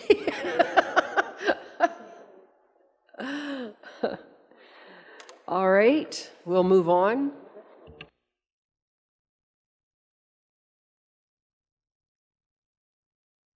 Hours on the $20 decisions and moments on the millions. So we'll get to greater fleet replacement. Okay, first I screwed up because I should have put Terry's name on this, but I had to do the writing of the budget planning form, but he's the one that prepared everything else. But I have reviewed it, and it's interesting, very interesting. Can you hand those up, please? Matt's going to pass out an updated sheet from the bottom of page 2 of the package. Municipal Services monitors fleet and equipment costs under its responsibility and continually seeks to lower the cost of operation, cost of capital, ultimately lowering the total cost of ownership. Monitoring performance of fleet and equipment allows for ease of decision making in the best interests of the county and its ratepayers. Currently, Municipal Services manages a fleet of 8 motor graders used in regular road maintenance activities. 1 spare motor grader is present in fleet, an older model that was previously used in regular road maintenance for the purpose of use while others are in for a service, repair, or at times when an extra grader is needed out on the roads to perform grading. One smaller motor grader is also part of fleet servicing or fleet serving in areas where tight working conditions are present and a smaller machine is necessary, such as Kinbrook Island, as Hubie alluded to. In total, there are 10 motor graders under the management of municipal services. Under that little chart showing the listing of our motor graders, they are in no particular order. Generally, the first 3 digits of the equipment ID is where a motor grader can be located by division. So 201 is found in Division 1, 202, Division 2, 203, Patricia, and so on. And then we have the location. Terry threw in the current age of the machine, the current hour meter reading from the machine, and then the make, model of things and the manufacturer year. Please note that 212, the very bottom of that chart, that is the small grader in our fleet. It is a 2007 model. It gets used in Kinbrook Island and for other odd jobs and stuff like that. Otherwise, it sees very little use. No sense in getting rid of it. Reminder to council, historically there were 12 graders in our fleet. 10 of them used to be road maintainers. We are now down to 8. That is through cost, well, I shouldn't even say cost-cutting measures, but through natural attrition. We had a couple staff move on that were in motor grader positions, and we chose not to replace them, and what we did was we revamped the areas of responsibility for our motor grader operators, and we carry on as such in today's day. Motor graders, we used to replace 2 of them every 5 years. CAT has a guaranteed buyback value through their machines, generally 50% of the original purchase price of the machine. John Deere has a 50% trade-in value, which means you get another John Deere grader. CAT, you get your 50%, you go and buy whatever you want after that. That's the difference between the 2 manufacturers that have met the specifications upon tender. When I first started here, we used to sell machines for more than what we paid for them 5 years after we bought them. That's not the case today. We're making our 50%, maybe a little bit more for lucky. It's not a great market. There isn't a lot of work out there demanding more machines from private industry. So that's where things have kind of changed. In addition to this, I'd like to identify that a new grader is approximately $500,000. You can thank that to environmental controls and emissions improvements and fuel consumption improvements on engines. Not coming from the world of things, but they used to be Tier 1 engines and then Tier 2. We have Tier 3 engines in our fleet right now. If we replace anything, they will be Tier 4, and it seems with every tier, there's about $50,000 in difference that you're paying for that new machine. You cannot get away from that in a new machine. You must get the newest engine. That's all the emissions control standards that have been put out there on the manufacturers. So it's just like buying a new vehicle. If you get a truck that has to use DEF, you get to put DEF in it because it's lowering the emissions that are pushed out into the environment. So what this is just an investigation or overview of where our greater fleet are at. And going through some of this exercise, got talking to others, in particular special areas, who has a staff member that used to work in the mining sector. And he said that the machines, the motor graders that they would have in the mining sector, they would never get rid of them. They would always have them rebuilt because the cost of the iron for the frame and everything to build it, you don't ever really recoup that. So he said that an estimated rebuild is about $250,000. So half the price of a brand new machine. There's nothing that I've seen, and I'm not a motor grader operator, nor do I know all the names for the controls and everything, but they used to have 5 levers in front of the operator on this side up by the window and 5 on this side, and each of them controlled their various things. Today, we're back to having joysticks. If it's a CAT machine, it's just as if you were sitting in a fighter jet simulator kind of thing. You got a joystick or 2 joysticks, and you got buttons all over that do different things. Or you get into a John Deere machine, they have 5 joysticks right at your fingertips, not one. Cats no longer have a steering wheel in front of them. It is all controlled through the joysticks.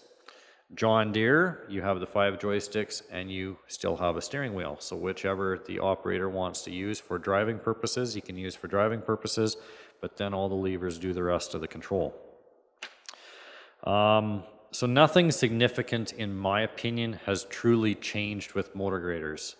Sure, they've made advancements in the emissions and the fuel consumption and thing, but it hasn't been anything significant to say, we should just sell all of our fleet and get on with business. Part of me says we should sell all of our fleet, get one group of 8 consistent machines to train operators on one machine, have inventory for one machine sitting in our parts room versus here's the Cat filters, here's the John Deere filters, here's the Cat belts, here's the John Deere belts, and various things taking up more space, but to be honest, they don't take up that much more space in the parts room. We're not fighting to find space in our parts room at this time. So Terry went through the process of evaluating what our cost of capital ownership is, what our cost of operations are. At time of preparation, the first chart that you see on the second page, this was strictly based on John Deere graders because they were the only ones that got back to us with information at time of submitting this report for Matt's deadline. The sheet that's been submitted to you identifies the manufacturer of the machine. The 160Ms are the Cats. They are the bottom 3 machines, keeping in mind that the 140 is the smaller machine in the yellow highlight, or in the yellowy orange highlight, sorry. The lowest 2 160Ms are the regular road maintainers that are Cat machines. The rest are all John Deere's, being 870 GPs. With that, he's got a dollar per hour cost on here for the ownership. You can see that the fleet average is $37.37. Changed slightly adding the Cats because when it was just the John Deere fleet, it was $38.49. So we're hanging around that 38 bucks an hour for the cost of capital ownership. The trade-in values are what was provided by John Deere. The purchase price is our original purchase prices coming out of our system, and then looking at the hours and the ownership cost and stuff there. The active road maintenance motor graders are costing us $40.07 per hour on the capital ownership side of things. So unit 207-2011 is the one that is not highlighted. That is the spare machine right now.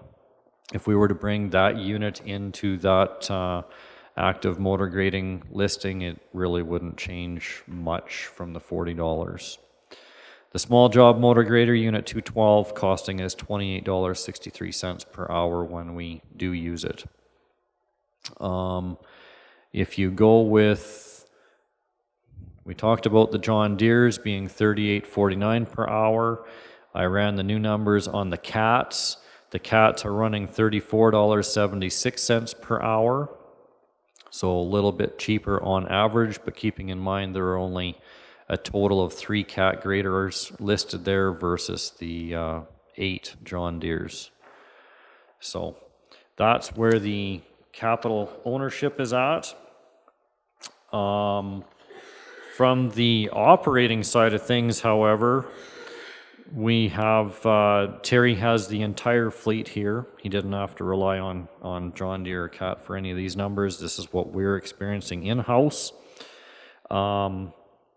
You can see that the operating dollar per hour, it's fairly consistent on all of the road maintainers with the exception of unit 204 and 207. Those ones are sitting around the $74 and $72 per hour cost for operating. All the rest are hanging around between 60 and 35. Unit 212 I kind of threw out because, again, it doesn't move all that often, but its cost of operating is $97 per hour. When we look at these things, you get down to the fact that the average hourly cost of operating for the motor graders is $50.72 per hour. You go and throw that in with the cost of ownership, averaging, if we go at the entire fleet, $37.37. You're talking about $81.50 per hour operating. Looks pretty good. If we go and buy new machines, one of the numbers that Terry has thrown in there is that when we buy a new machine, they are running a higher dollar per capital cost per hour because they don't have as many hours on them. They're not as aged. They're not down into that. Operating side of things, I think it's kind of based on the machine. Some of this can be attributed back to the operator. Some might be a little bit heavier on the accelerator pedal, or they might work might cut the roads a little bit deeper and work the machine a little bit harder to consume more fuel, maybe have a few more wear and tear items on them and stuff for replacement. But really, there isn't a significant difference other than the two regular road machines that we use being up in the 70s. Terry and I were originally talking that we should be bringing a proposal to council to standardize all of our fleet. Honestly, at this time, can't really recommend doing anything with our fleet other than continue using them. When we get to that point that perhaps we should consider either rebuilding or selling them because we see the operating costs start to shoot up, I think that's the time that we have the discussion with council. Until then, we should probably continue doing what we're doing, using the machines that we're using, and go from there. I don't know what more to really talk to council about. It's interesting seeing the numbers. I'm not going to say it's going to really change my mind at sometimes, because it's nice to have one standard fleet, but it's hard to argue the costs behind what we're doing right now in a way. It was kind of a gut feeling to get away from the replacing based on 5 years of age, but it kind of became more of a common sense approach when we weren't making money selling them, or at least breaking even selling them. And we were never in that business for that purpose. That was just what reciprocated back to us as part of that program. My initial thought was to go on 8 years of ownership, just on the basis that we could get to replacing one machine per year and keep that kind of trend going. But based off the numbers that Terry's calculated, I don't think we can recommend even doing that, because it looks like the longer we own a machine, the more affordable it becomes. The only urge of caution is that these machines after 5 years are off warranty. Could cost us that $100,000 to replace an engine or replace a transmission, but I think it beats paying $500,000 to replace a machine every year, because if it's a $100,000 expense, it's only 1/5 of what we would have had to pay. I don't know. Thoughts of council? Lionel?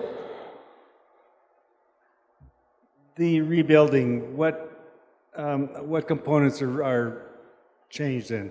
Motors, final drives, transmissions, all the major pieces, you're basically keeping the frame? Is that what you're saying? My understanding is that everything gets stripped down to the frame. There's not one piece of wire or anything left on them. They strip them down and they rebuild them right from ground up. And CAT is the only one that does that. So we have 6 John Deeres in our fleet and only 2 road maintainers as CATs.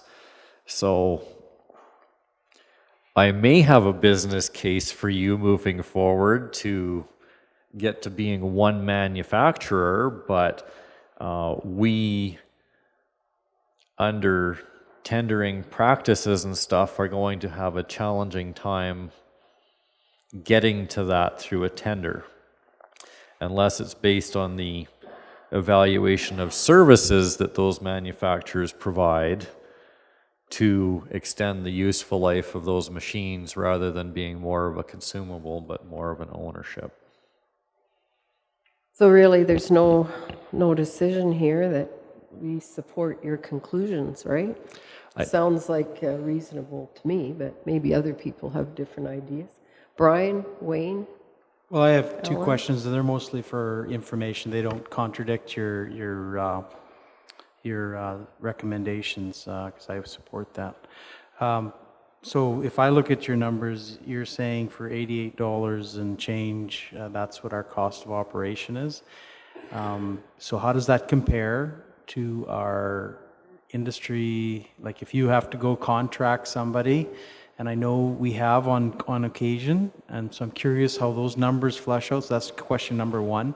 Question number two is, so we've gone from 10 to 8 graders and grader operators over the course of, I'm not sure how many years, 5 years. I know it's over that time. And I'm curious whether that, through your data, does that tell you where we're at, or is there an ability to continue that? Is it sufficient? So that's the two different questions. Okay, the answer for the first one is there is a publication called the Alberta Road Builders Heavy Equipment Construction Association puts out every year. Motor graders of this size right now, based on our contractors putting their unit rates back and feeding that system, they're $209 per hour.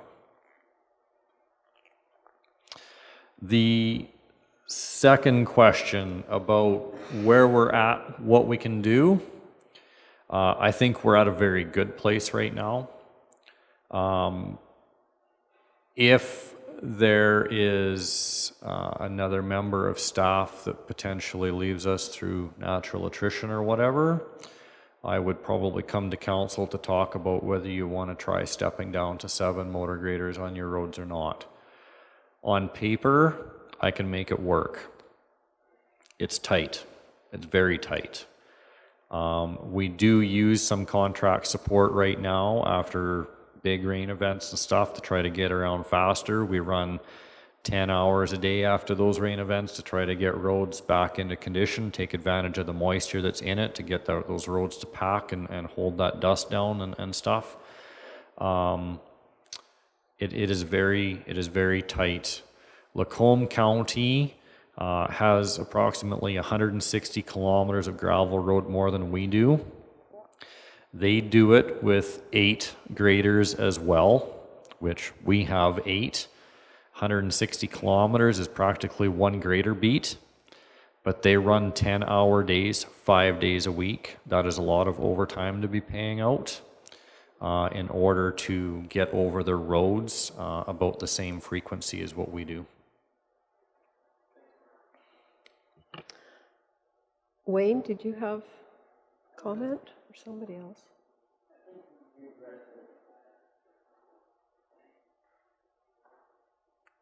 Hubie? So that's every 20 days, right? The roads are done. One time every 20 working days. So for our public, that's Monday through Friday, right? So there's going to be 19 working days in August. Yeah, one time every 20 days. So you take May, June, July, August, September, October. We might get through those roads 5-6 times a year, depending when spring thaw is done and when winter decides to show up and change seasons for us.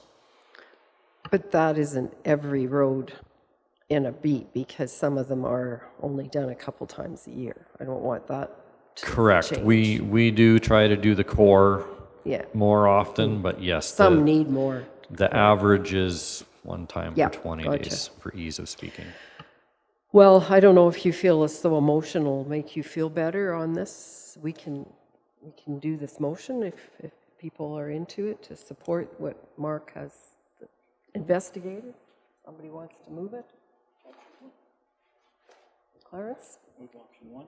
Clarence moving option 1, that we support the analysis and keeping current graders to the point where it's more feasible to replace and repair.